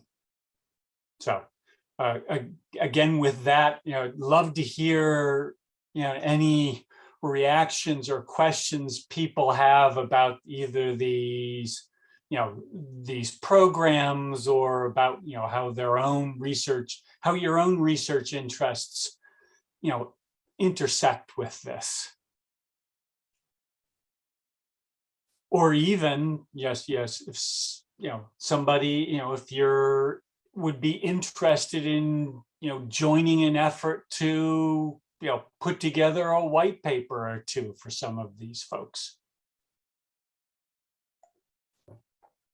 So I guess if people are, I apologize if people are feeling put on the spot. That's not at all our intention to do that. What we're hoping and interested in is the idea of building some sort of research community around these areas. And so, we're, very, very open in terms of, what sorts of opportunities to go for and how to think about these problems. I was going to say perhaps, Natasha and I could talk about some of the work that she's been doing in object repair.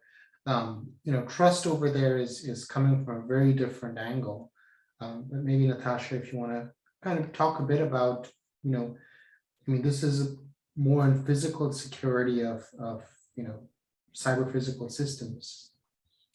So currently, like I said yesterday, one of the ongoing projects that we have is on automated object repair. So if you look in the context of, let's say, being out in the field where resources are limited, you may have, a repair that has to be done on a system, and the only access that you have is a 3D printer or some rapid additive manufacturing process. Then how do you do that repair with minimal effort on the part of the human agent? So we have actually been successful in creating automated deep learning based technologies to perform repair to objects that are scanned in. And we're actively looking for collaborating on addressing the bigger picture of if you do repair or if you have AI-driven repair, how conscious is the AI algorithm that the repair has to be useful rather than malicious, right? Because, for example, and more importantly, what happens if this AI algorithm falls in the hand of the wrong person? You have a repair algorithm that you're using out in the field to fix your arms, like a Humvee or a tank or and you something. trust the repair. Why don't you show the example that you have right in front? So this is an example of just a simple in the consumer space, the repair that we are doing. This is an object that broke, and then we created a repair part for it. So you can imagine doing this for as Sean said, a Humvee. And if it falls in the wrong hands, then how do you detect that? How do you prevent its use for inappropriate or not just repair, but even to over strengthen the capabilities of the enemy? So, if you look at Afghanistan with the US pullout, a lot of our equipment got left behind in Afghanistan. Some of it was destroyed prior to leaving, but here we are researchers in AI creating an algorithm that's eventually going to be open sourced, available on the net. A 3D printer, whether it's metal, it's wood, it is cheap, it's available. And imagine adversaries out in a foreign nation getting a hold of this and saying, okay, I got a whole bunch of Humvees that, yeah, sure, the US riddled with a couple of bullets, maybe broke off a few brackets, not usable. All right, I can fix this right now, and I'm weaponed up for the next mass assault war. So that's the kind of question, thinking of things you folks are talking about that comes to our mind, and especially you were talking about connections with AFRL or Darpa. Okay, that is fascinating. So so that's the research topic. I'm really curious, what has been the hardest, what's the stickiest problem? What's hardest to get right? Actually, to be honest, the very aspect of repairing while not having access to the geometry is probably the most challenging thing. So when an object gets damaged, the resultant geometry of the damaged object is so complex that, for example, if it's fractured, then the complexity of the fracture surface, or if it loses a part, then how do you know what part has been lost? That's where, and it's kind of an emergent field, the field of computational fabrication. I would say that it's been active only for less than a decade, even though it's important. So the onus currently of doing repair is on humans. And the 3D printers are now accessible, but how to use them to do repair is still very much in the hands of an artist or a few experts, whereas we're trying to democratize the process. And that democratization requires the intervention of artificial intelligence to lift the burden away from the user, where the user does not do the manual work of, okay, my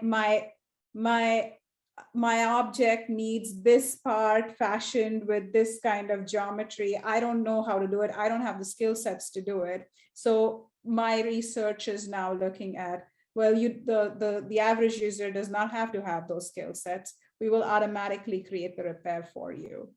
So now, like everything we're looking at in AI, you start democratizing this and it can fall in the hands of the wrong people. Then anybody, whether the good people or the adversaries can now, just as we talk about deep fakes, anybody can make them. You can now say the same thing about repair. Anybody can make it becomes easy for anybody to do this. It becomes easy for anybody to repair their guns, for example.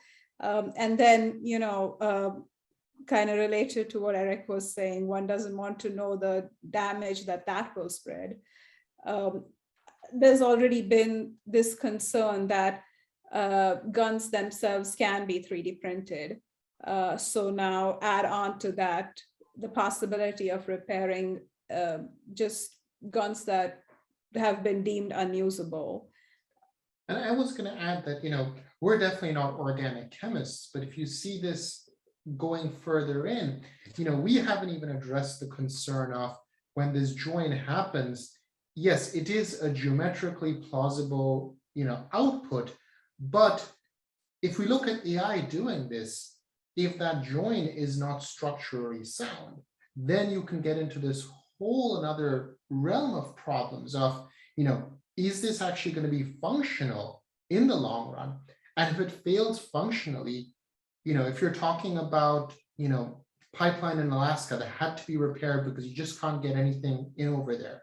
An acquaintance of mine actually used to spend US winters in Antarctica, and he used to talk about having to, do a lot of these hacky fixes. And I said, I used to think, how do you do fixes in you can think of the Apollo mission where, it was basically a square peg in a round hole problem where, they had to do this in mid-mission. But how do you maintain that integrity in a situation where failure from an already failed state, fixing it gets us to a state that is even worse? And then how do you train AI to have this notion that my fix has to make the problem better, not worse? So is your vision that to, as you say, make this accessible to anybody, mean that the AI will do it with minimal or no human interaction? I mean, it's close to like epsilon human interaction. Well, my vision is that if human interaction is needed, it's more from the creative end. That the human can still, the human is still in the loop, but only for a high level direction. Some people might just want the AI to take over and give something that's functional, where functionality is measured, with respect to a large data set. Or some people might want to come in and provide more direction, which the AI takes in, but then still alleviates, kind of like what happens in animation, for example. The artist provides the high level creative direction, and then the software takes over and does the nitty-gritties that the artist would not have the skill set to perform. And so for me, I want the AI to do enhancements. So, if you imagine that this coffee mug only has one handle, if you're an older person, I would like for the AI to come in and say, have a second handle in place, because that is still repair. It's an enhancement repair to the issue.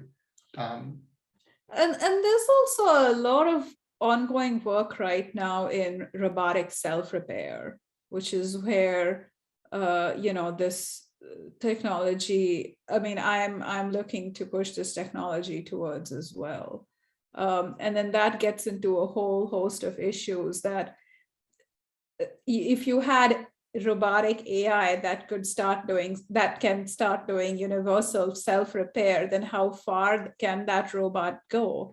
It could now start imbibing itself with more capabilities than you would want it to. And then that starts entering into the AI ethics or related, right? That is the robot going to is it going to self-develop into a robot soldier, for example? Yes. Yeah. Very fascinating. So Anand, go ahead. Sorry, Dr. Banerjee, it was a very interesting piece of work that you both shared. I have a question.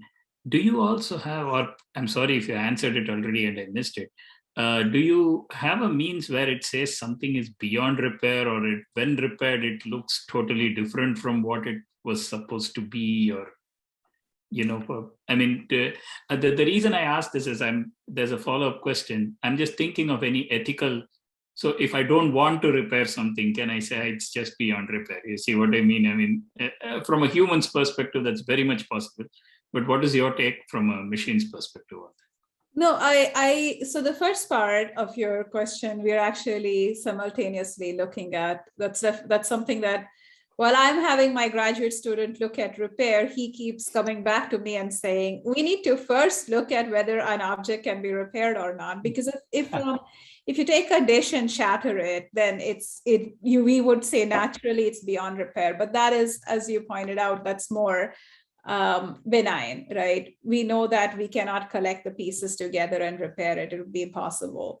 But what you're saying in your second question is more that it's not necessary that something is beyond repair. You want to label it as do not repair this, because if it gets repaired, then bad things can happen in the future. And that's, I mean, I think, at a very in a very simplistic way, I would say that let's collect the data to study both those things. Let's collect the data to see what it means to be a benign, non-repairable thing versus something where it's clear that if you interview people, for example, and that's where I think our lab would come in handy, is if you look at how people are putting together things or how they feel about objects, which I think is a very understudied area.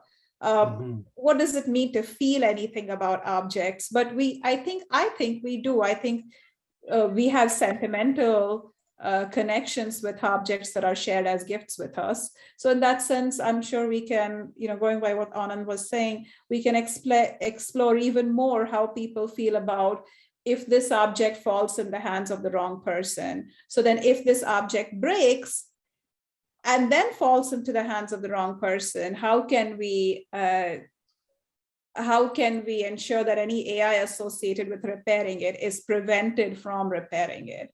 If we can start collecting those fine nuances, then I think we can train another AI that intervenes as the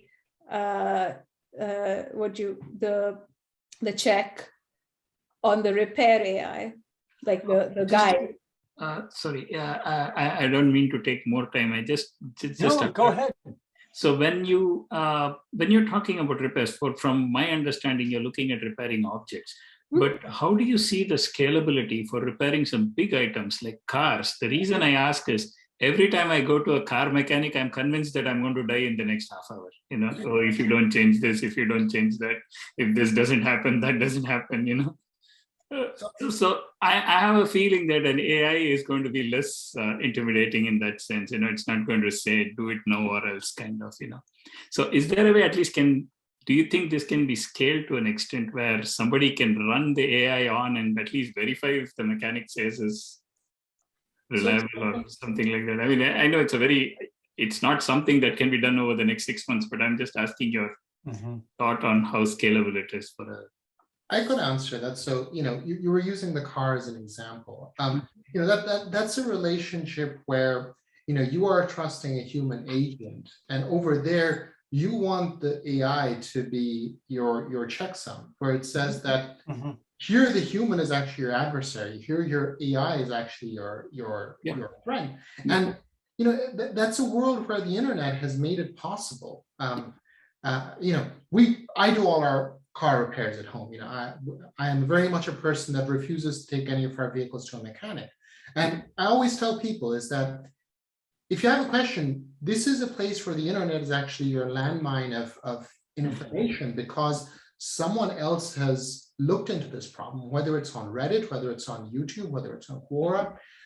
That information, that knowledge is there. So if you look at the world of repair, you can translate that, where you can say that objects are no longer just the physical manifestations, but objects do have this expanded meta knowledge that is an encompassing of the humans as they interact with it, but also the knowledge gained from the world around us of how those objects were created, how they have emerged, how they've been used, how they've been worn out. If it's a mechanical part, say it's a wheel bearing on a car, you can take that wheel bearing and you can break it down into its components to say, this is how it would wear it down, and this is how it could be repaired. This is the failure states of it. So I think that scalability does have to happen. We're looking at repairs where the outcome is a 3D printed part. They're now 3D printing houses in large parts of this country. So I would say this is scalable to the extent of current technology. We're the kinds of people where we say, we don't allow technology to be any barriers to us. We're wacky crazy like that. We drive our students like that, where we say, if you say there's a technology barrier, you haven't actually looked at the problem hard enough. We'll figure out the technology in the long run. So yeah, that's sort of my take on it. Okay, thank you. Appreciate it. Eric, did you? Yeah, I kind of wanted to relate the point that has been kind of thrown around here, which is the idea of the mechanic scenario. And I like the idea of saying we can empower ourselves online. This is actually something I've used before. When I used to own a car, I used online resources to study my problem, self-diagnose, and use that as the way to establish trust in the mechanic, because I'd had several bad experiences. And it seems to me that this relates to the AI loyalty paper's concept of decision transparency, with the idea of empowering users, educating them, and explaining limits and capabilities. We're saying in this case, there's an intelligent agent, in this case a human, that we don't trust. And we fundamentally think that for some reason, there are cultural or quotidian standards in that domain that cause it to be very, very difficult to trust an expert. And that's been my experience. I know it's different in different parts of the country, but car repairs I don't trust the experts I go and talk to. I assume that they will attempt to upsell me or misdiagnose, because it's been my experience. It's a really interesting case, right? We're asking for a higher standard for AI and saying that an AI at a car shop should tell you these things. And maybe that's a really great place to look for examples of why it doesn't work, because we have other cases, I guess, where the government considers it important to enforce standards on transparency, but not in right to repair situations. And right to repair is a whole other ballgame, because you have states like New York, where they are trying to push away, the consumer's right to repair. Automotive sector is a good one. Construction is another great one. We live in Ruralia. I would never bring a contractor into our house because, one, I don't trust them. Two, I don't trust the work that they are going to do. So, here are areas where, we have to think of pervasive AI actually solving a problem where, the human is at that point the one that the AI should be doing the analysis on, to say, say you take your car or you bring in a plumber to your house, the AI should say, listening to this person, I think they're actually going to guide you down the wrong pathway. And here is evidentiary information that I have gathered from a variety of sources. We do that somewhat in larger cities where you might be able to go to, Yelp and so forth to get trust reviews. But where we are in rural, it's word of mouth. And suddenly word of mouth is a human entity. I talked to our neighbor, the person that lives next door to us, because she's a nurse, I trust her, on guidance on someone to do our roofs. Well, the person that showed up came in with a meth addict. And I said, okay, next time I'll just take the month off and I'll go do it myself, because I don't want the dead meth addict in my garage. So that's where, AI should have said, well, this may not be the most trustful entity you should be talking to. I have to correct you. It was a stoner, I think, a pot addict, not a meth addict. Well, we're in meth land, so that was my immediate assumption. Yes, joke. I was going to say that, in the context that we are studying, when the idea of trust, it's not just two agents, or it's not just two entities, it's three, because you have the physical world as the third entity as well. So you have the human, the other human, or maybe the robot now, and then the object, or the item, whatever, that third entity that is being interacted, that is maybe shared via a handover, or that one person acts on and the other person looks at as what was the outcome of the first person's interactions. So that plays a role as well. That kind of connects with what I was saying about the feelings that we have about our possessions. So when we talk about trust, I think that that entity has to come into play as well, at least in physical collaborative interactions. So then, when you have a mechanic work on your car, or the contractor work on your home, then the car, the home, they form a part of this relationship that must be studied as well. So I think that we've talked quite a bit about human relationships and building trust over time with people. And I think that's come up in kind of trying to relate that to this AI scenario. And that makes me wonder, will we allow our agents to learn in the real world and change their weights and biases? And then if that happens, are we really establishing long-term trust with a single agent, or each time the program is updated or the weights are updated, is this a totally different agent that we have to reestablish our trust with? And is it reasonable? Like, do we believe that we can build a long-term relationship with these types of things, or would we even have to just start from scratch every time? I'm going to jump in on that one a little bit. Yeah, that's an awesome question. Yeah, so I want to take that question and say, I don't have an answer to it, but I know someone's answer, and that's AFRL. So the 711th Performance Wing believes that's necessary. So they don't only believe that we must be able to build systems capable of establishing trust and maintaining it over new training data that modifies the agent, but also that doing so is an essential part of the trust process. So part of their assumption that we're going to be studying with them is the impact of something called co-training on trust establishment and maintenance. So the theory that we're testing for the social scientists is that trust is actually improved in the situation you describe under the right circumstances. So if you and I sat down to perform a task, maybe related to your research area, and I just said, I have no clue what I'm doing, I'm going to need to do a lot of reading, but here's my plan to train myself as we engage. And then we do some engagements this week because you really need to get things done. But over time, you witness that change in skill level, that as long as I surface how I'm learning and the consequences of those learning and help you understand how it relates to my previous and future performance, should you expect me to perform radically differently, that can actually be a positive for trust and is something that humans leverage in our everyday relationships.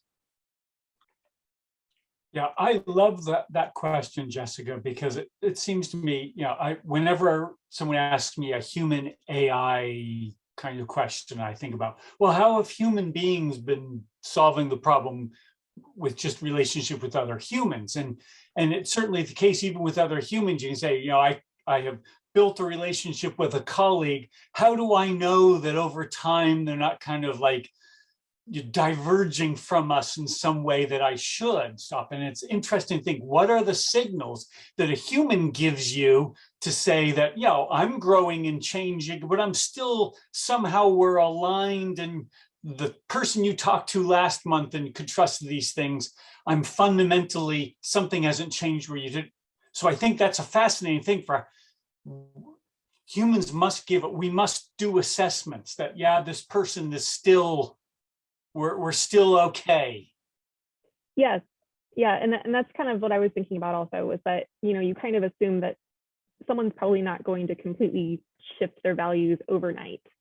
But that's not necessarily something that we can say for an algorithm. That's absolutely, yes. Because I was actually thinking one of the programs we worked on a couple of years ago had to do with a swarms of sort of distributed AI. And one of the tenets was, okay, if something learns something that was earth-shattering, it could transmit.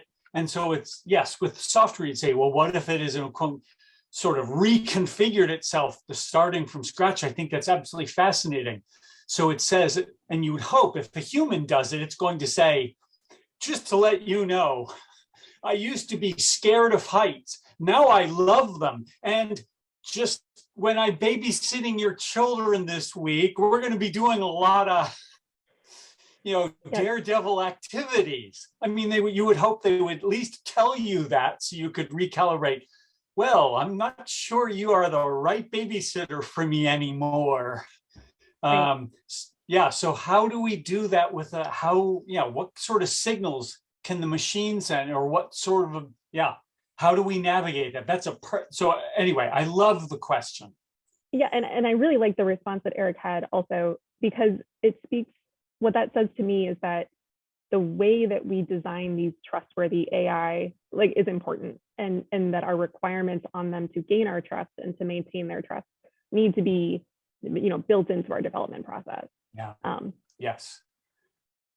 Yeah, and in fact, one of the things that we've had some discussions about is what do you need in terms of a theory of mind? So in other words, you say, I've got some sort of, the other agent is accessible enough to me for me to be able to make decisions that I feel good about, and how to build that in, whether it's, explainability, or, it would be it could be irritating if the machine, your robot butler or housekeeper every day had to give you, some sort of 5-minute canned statement about all the things they've learned the last day in their software updates. That's sort of awkward and gawky, but yeah, you would hope there would be some way of doing it that's a little smoother.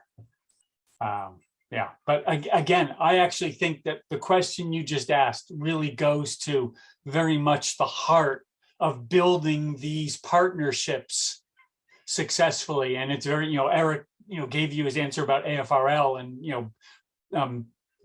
connecting that with conversations I've had with AFRL. That is exactly the sort of question they want to ask about a digital twin.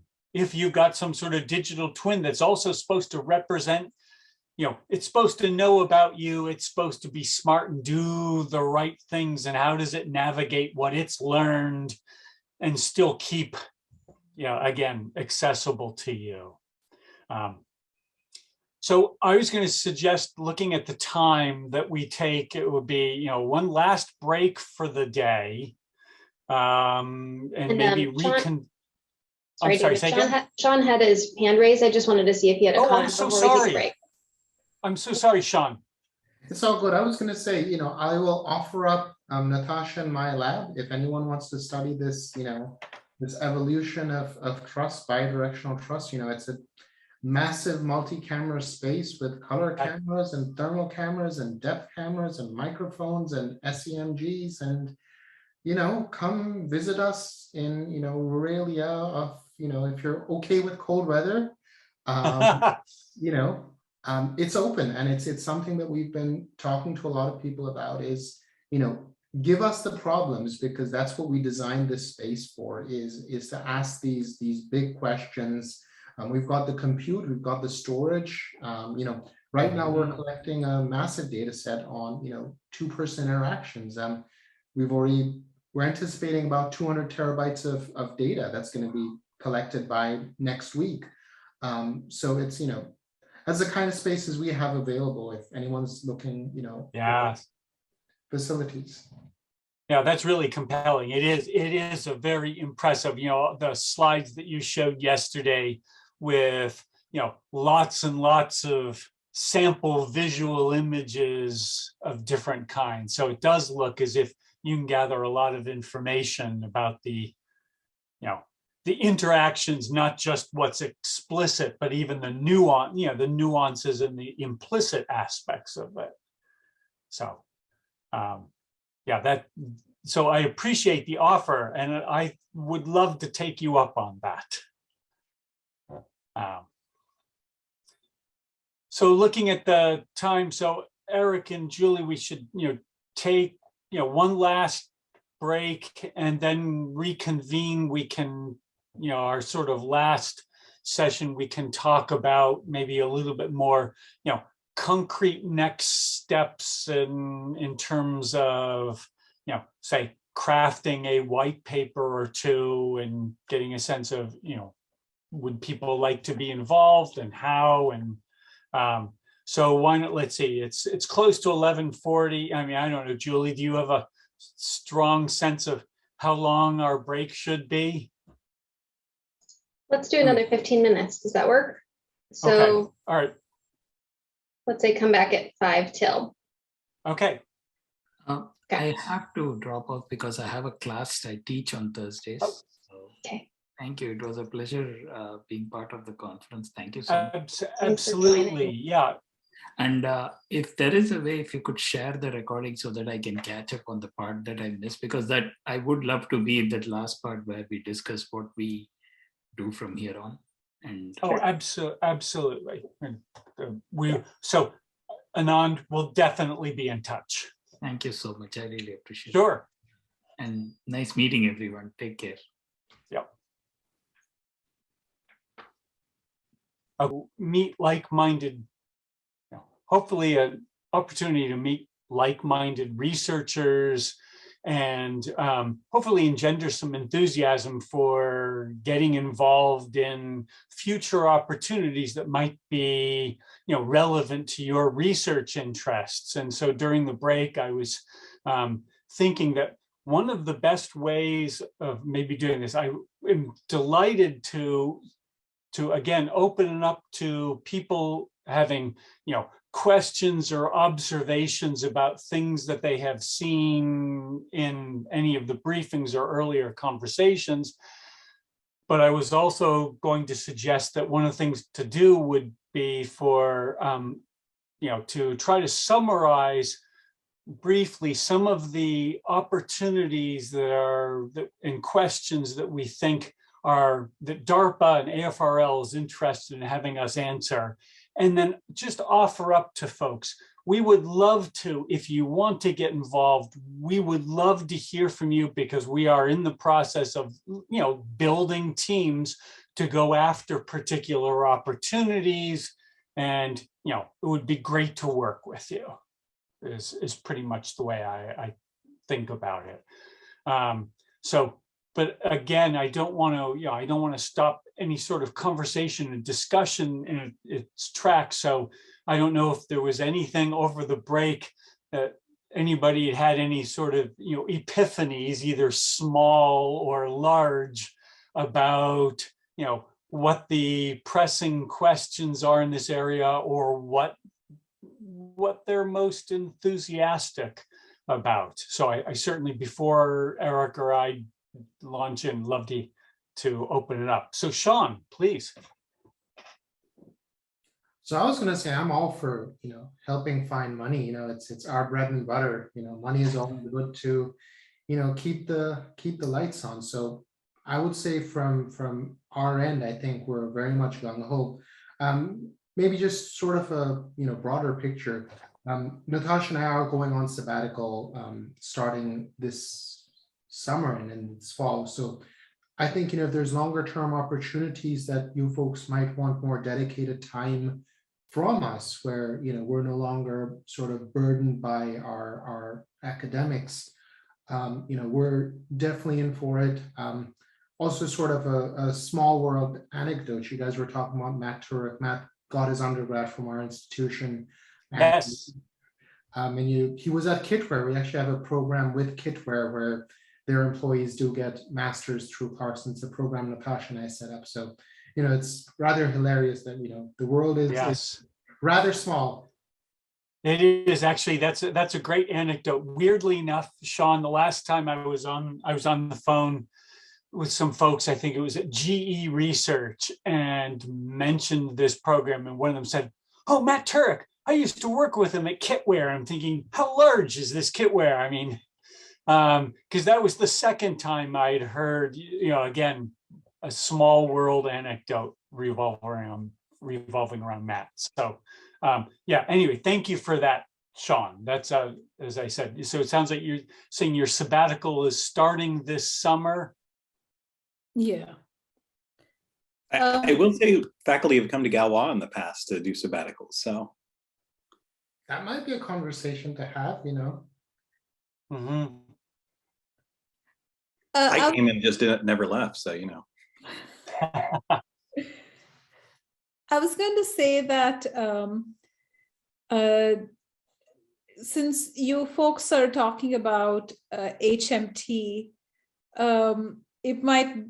we would be very interested in collaborating on HMT, studying, as we are already doing it. That's all, that's kind of the work we're already doing right now. Yes. And if there are concrete opportunities for studying HMT, at multiple levels, whether it be 2-person or multiple people, human, mixed agents, multi-robot as well, from like an empirical standpoint, testing theories on trust and acceptance and ethics. That's something that we really want to start actively looking for money for.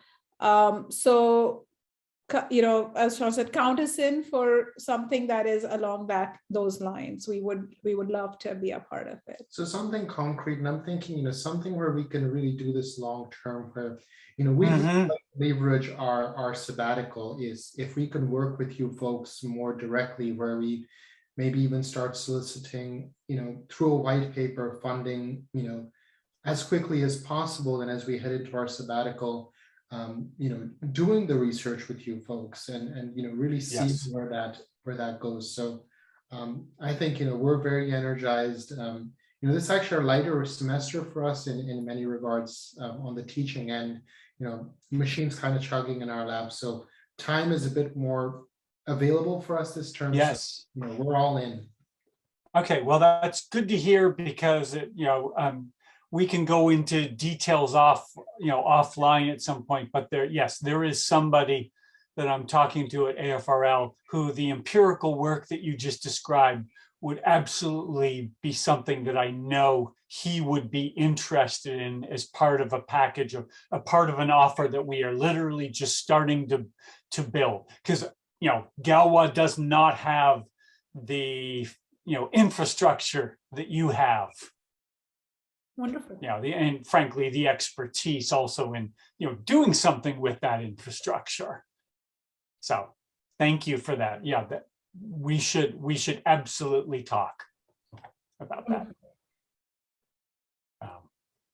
Yeah, and in fact, it's so interesting that during the break I was thinking about that you have got work that you could say would be empirical about. Maybe you can imagine experiments. This is a silly example. How much more do I trust the robot if someone's painted a smile on its face? Sort of social science experiments, which could be different than the experiments of, well, wait a minute, how do I know that?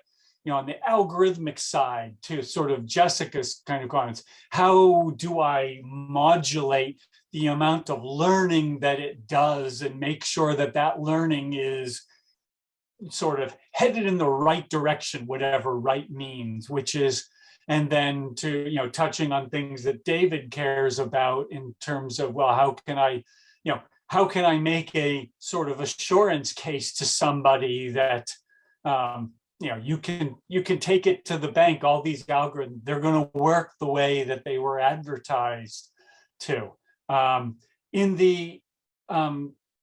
In conversation I had with Anthony Guire, is somebody I didn't really talk about, the AI loyalty author. He is a founder of an institute called Future of Life Institute, which is worth looking up, because there are very high profile people who have gotten a lot of money from Elon Musk-like folks who've sent them millions of dollars, and they are looking at, what's the future of AI and human relationships, and they have funded a lot of grants. So one of the reasons why it's delightful to be able to talk to Anthony Guire, who is a founder of Future of Life, and looking at the AI loyalty program, is that could be another very concrete, avenue for funding.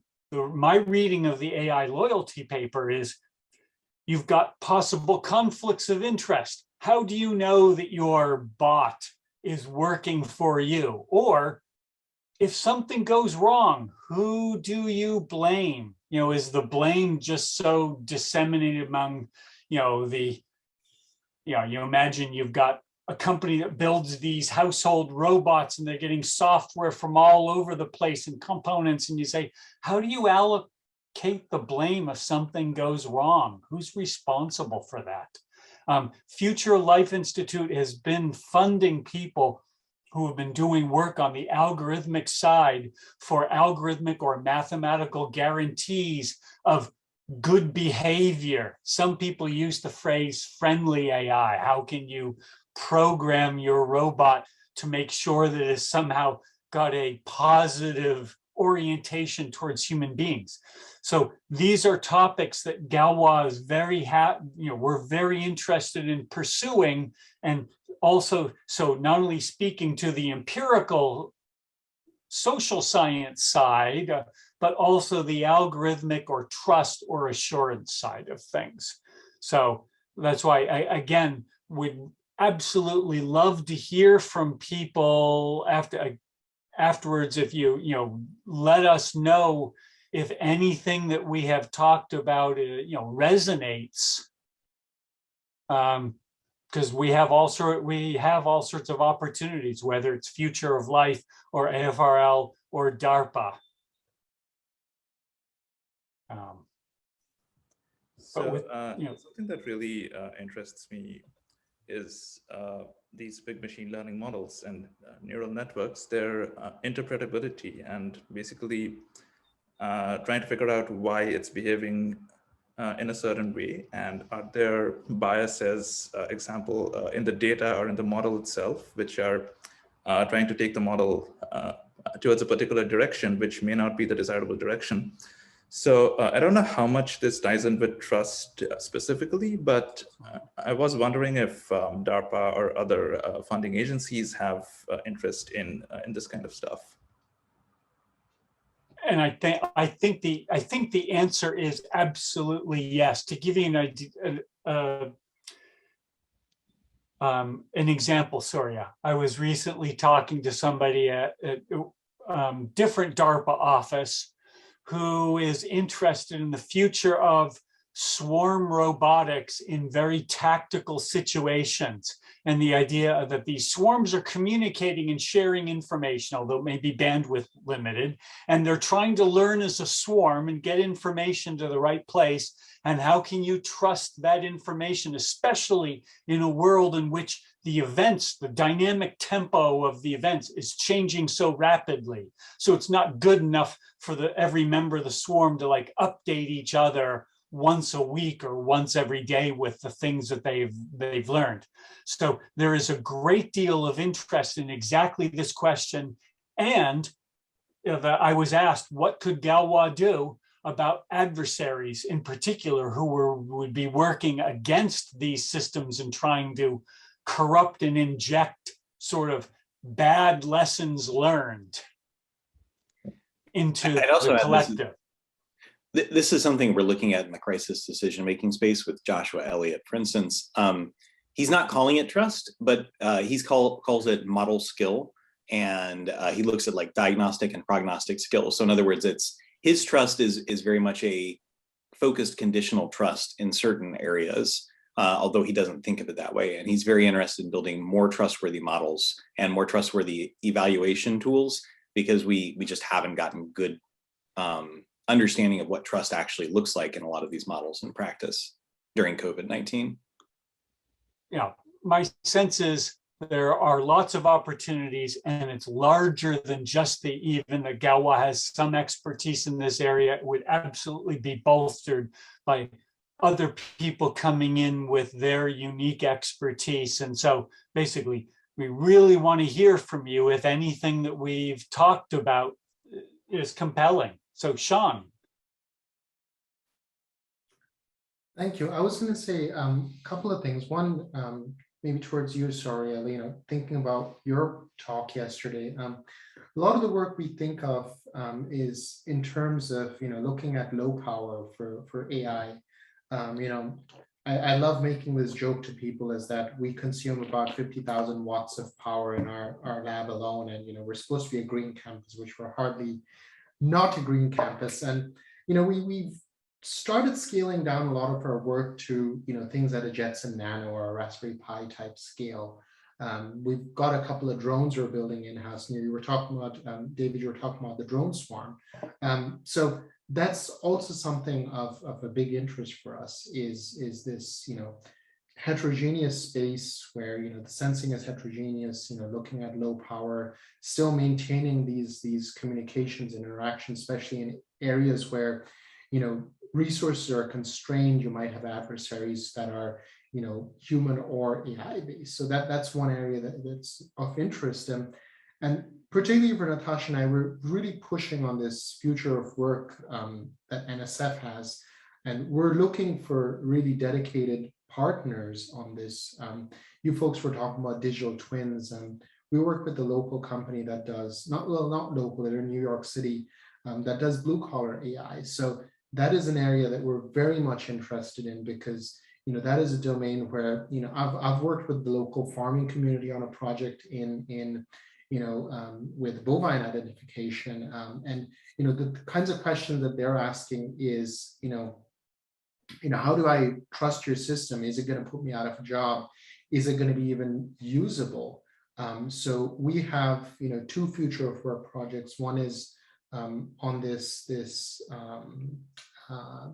warehousing and manufacturing that Natasha is leading. We just have another one on for firefighters, which is another huge community over here. So again, areas, you know, we're interested in really writing and pushing towards. And I know, talking to some folks at Darpa AFRL, there is interest in those communities for looking at, you know, some of the demographics that often people tend to forget in the current climate. Yeah, I think to, you know, add to that, my FW is a planning grant, and so I'm trying to put together a team for a full-scale research grant. Maybe sometime the goal would be to tackle it for the solicitation that comes up in 2023, and so there. We would be looking for people who, I mean, to basically answer the questions that you folks have been raising, that if we were to start introducing robots in consumer spaces like the workforce, then how do you really delve into the nuances of trust and privacy violation, as I was talking about yesterday? To say if the robot has to analyze whether it, you know, whether you need its assistance, whether you want to help the robot, it's going to need to record your data. And how comfortable are you with data being recorded? Tying to some of the points that Eric was raising. So at this point, it would be really investigating very fine scale detail about how do people collaborate with each other, and then how do they build trust. You know, I think as Jessica was saying, the longer term aspect of trust, even I think Anand was alluding to that, where if I keep working with this robot over time, does my trust build up? And then if it makes a mistake, does it fall? If I know myself, I'm going to be fatigued over time. When will I keep trusting the robot? If I see it making a mistake, will I feel concerned that, well, I'm getting fatigued, what do I do? So I think those are extremely valuable questions for NSF right now. So from our end, we are looking for partners to work on that. And also the adversarial side. So we've been looking at sensor level attacks on 2D and 3D spaces. So, you know, Jessica, some of the talk you were giving is in this domain, it becomes extremely dangerous, because if your AI agent says that your worker is not okay, you know, even the worker is okay. So I think this is another thing that I think we're very keen on, and we're hoping that, you folks at Galwa and anyone else on the call, if you're interested, we'd really like to have a longer term conversation, because these are things that we're aggressively pushing on our end to get going. Yeah, I would be very interested in staying part of the conversation for sure. And I think that, kind of where my mind has started going with this stuff is, if we, as kind of came up, right, it's difficult for us to formally verify neural networks in particular, right? Given that they're statistical machines.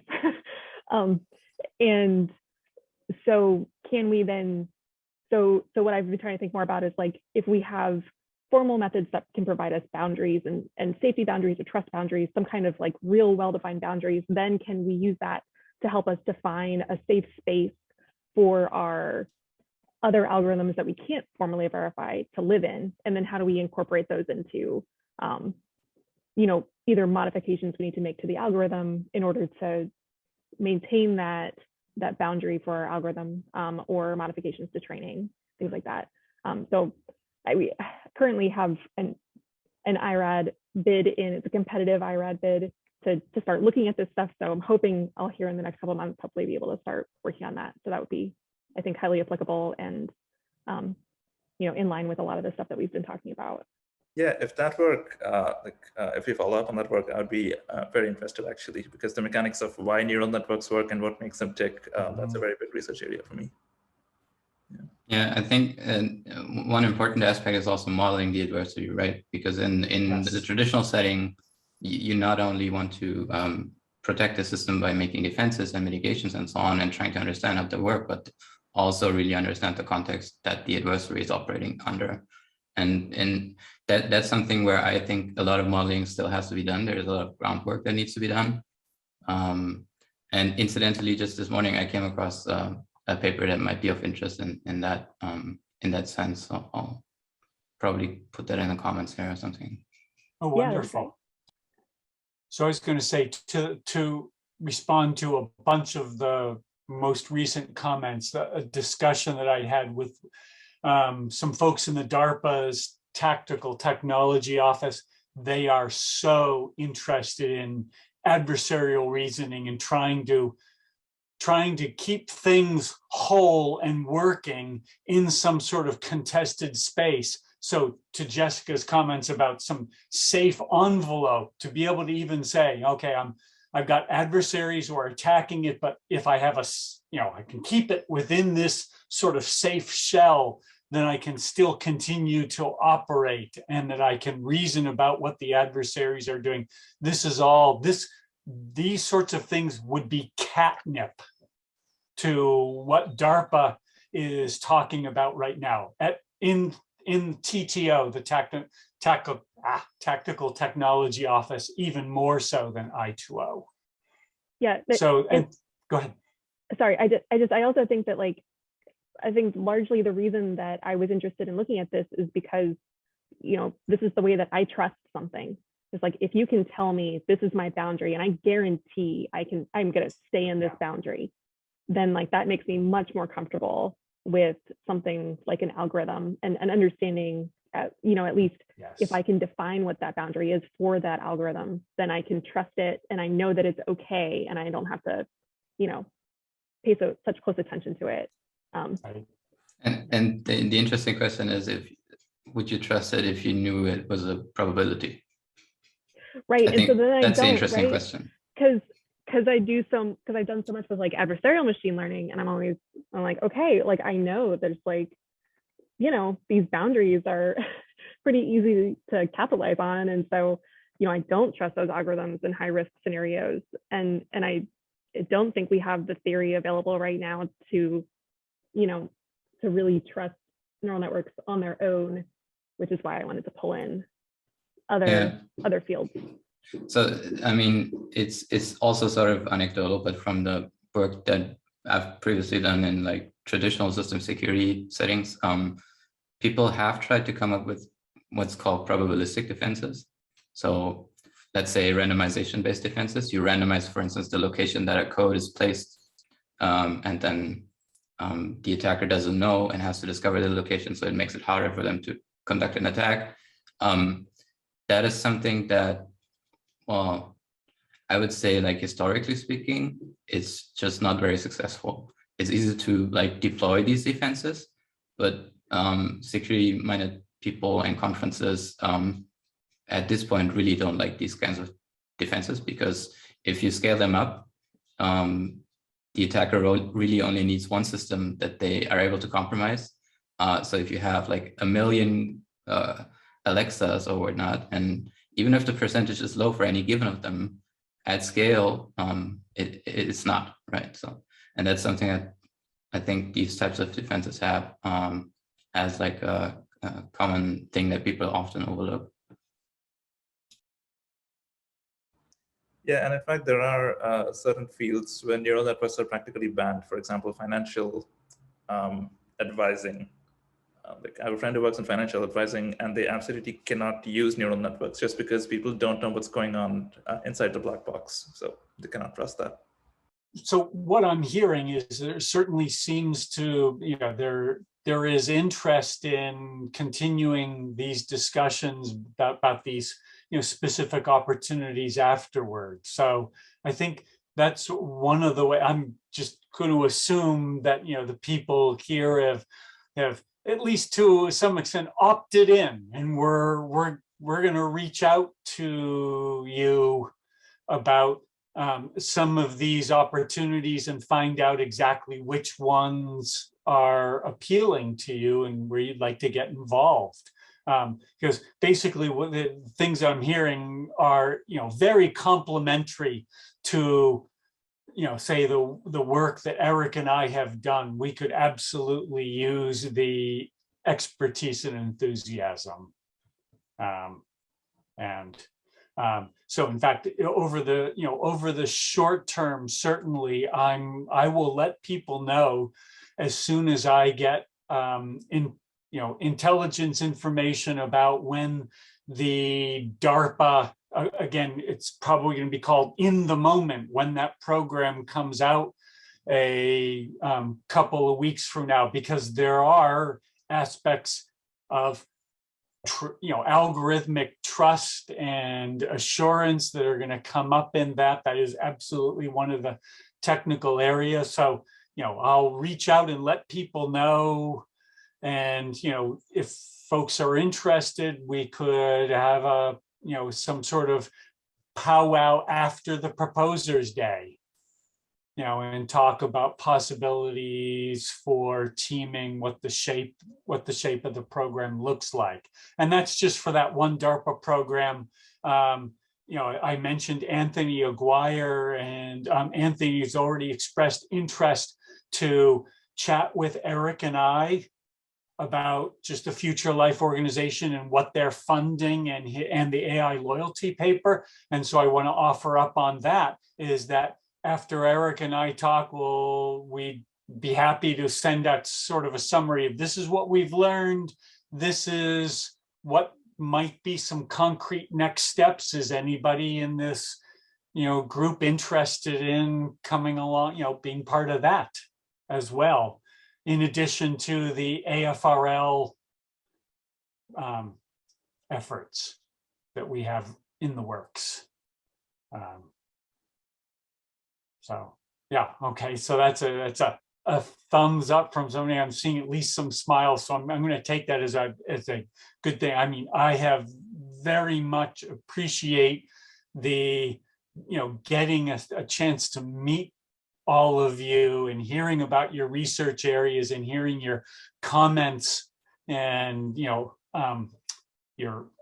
contributions to the discussion. So I'm sure there's lots of cool stuff we could do. And the good news is I think a lot of it's fundable. I don't know, Eric, anything you want to share or add to that? Just similarly, I wanted to say thanks to everyone who came. I'll admit I had some skepticism about how well this would come off, because it's distributed, and my experience with distributed meetings has not always been universally positive, but everyone brought a lot of interesting talking points. It was super interactive. This has been so much fun getting to work with everyone here, and I look forward to collaborating in the future.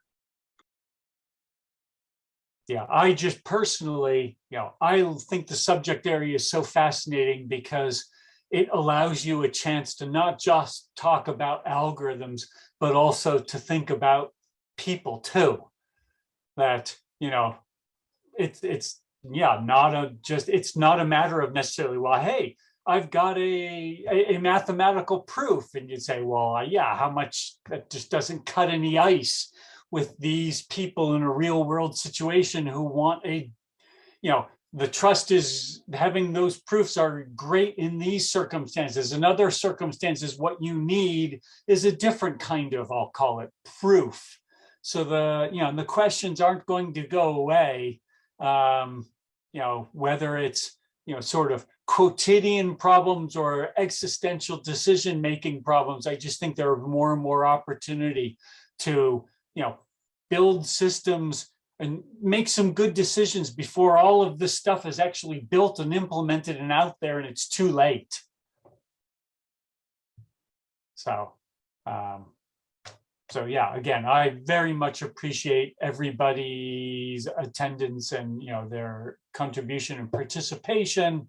And so, you should expect to hear from us, and let's see all the exciting places we can take this. Thanks so Julie, much. as the, real brains behind the operation, any closing? Since Julie was actually, Eric and I aren't, as good as just making things happen. Julie, really did a lot of work to organize this. And anything we're missing, Julie, anything?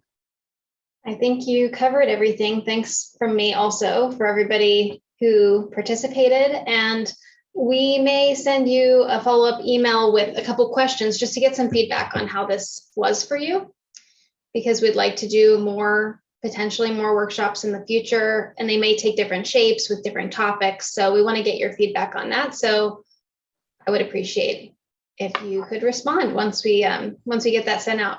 But other than that, thank you for being here. It was really nice meeting all of you. Thank you. Okay. Thank you for having us. Yeah, you're very, very welcome. So yeah, we look forward to continuing the conversation.